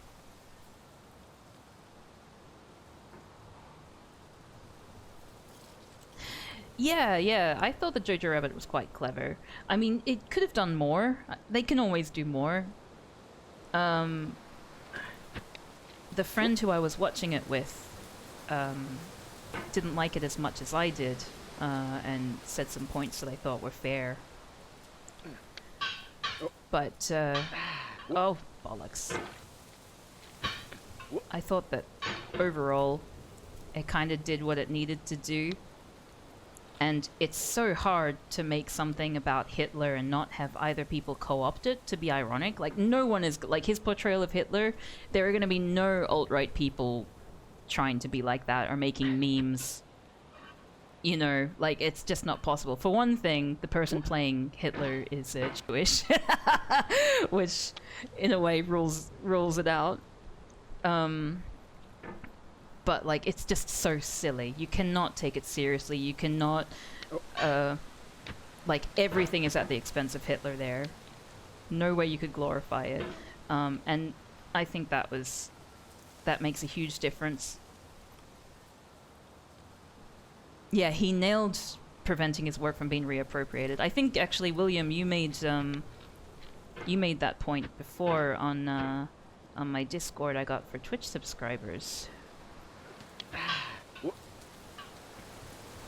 So I may have just appropriated your point. In which case, I'm sorry. But all credit where credit is due.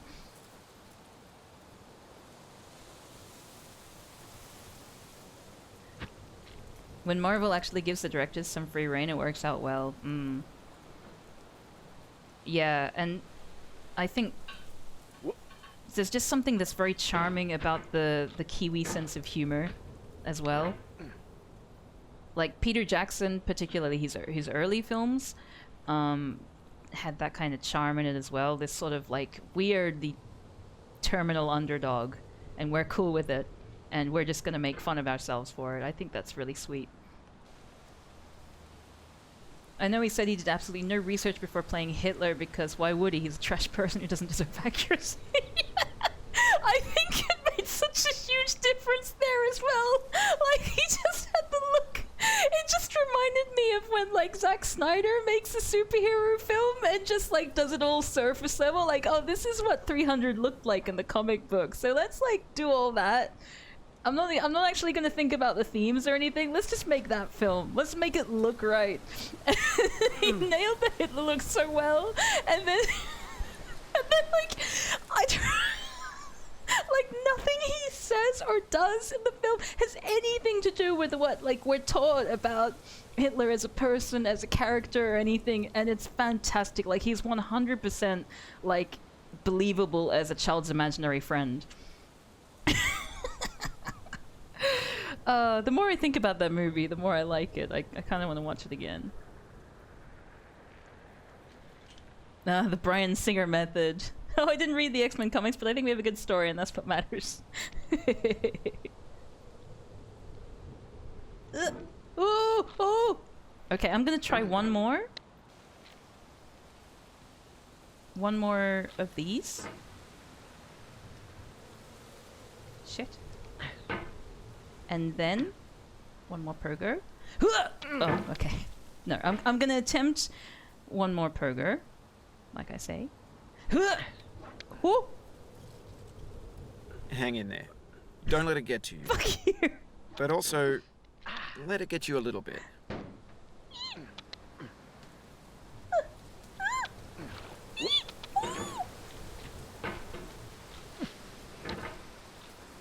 Okay, alright.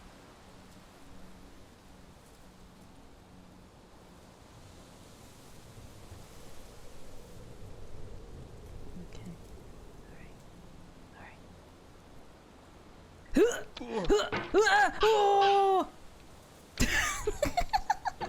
You know what? I'm gonna get up to the bottom of the chimney and then we'll play some Hitman, because I think I've done really well this time and I'm really proud of myself. And I'm proud of all of you too for the entertaining conversation. It's so nice. I'm not. You probably noticed I'm not very good at the old small talk. I will just go right into decolonization and Terra Nullis. But you've all handled it very well. I'm proud of you.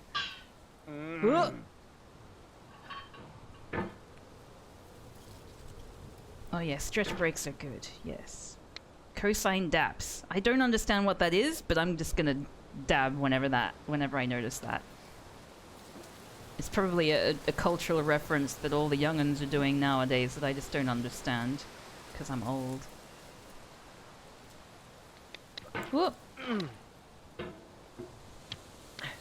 It's kind of nice actually though, like doing streaming and stuff and being able to curate your own audience, or at least, you know, if people aren't interested in what you have to say, they can just walk away. And that's great, and I don't I don't have to like not talk about the things that I think are important, because they can literally just walk away. I think that's fantastic. It's not like when you're at a party and you have to invent some excuse to be like, I must go mingle or something. Which I'm not gonna say has happened to me too often. I remember when I was in Belgium, my friend dragged me to like a wine tasting thing. And don't tell people watching to walk away. Wait, what was I gonna say? Oh yeah, I went to like a wine tasting thing because my friend really likes wine and tasting it. But you know, wine tasting, it's normally associated with, I'm gonna apply. Okay. Okay, well, I'll get this up. I'll finish my conversation. Yeah, they tend to be pretty posh affairs where everyone's just like wine and cheese and conversation, and it's all very like, you know, bourgeois. And I guess I was in the French-speaking part of Belgium, so it made sense. But ooh, play, yes. there was this one guy who looked 100% like business bro. He was still wearing his suit from work, all dapper, glass of red wine in one hand, very kind of smarmy look on his face. Like, and it wasn't that I immediately disliked him or whatever, but like I was in a bit of a mood because again, I don't really like small talk, and I was just going there because there was like some guy that she was worried was gonna stalk her. Long story cut short, so I was there as basically the security. And yeah, this guy was having conversation with me and was trying to do the small talk thing, and I just started talking about climate change. Oh, it was a fun night. Like the look on his face.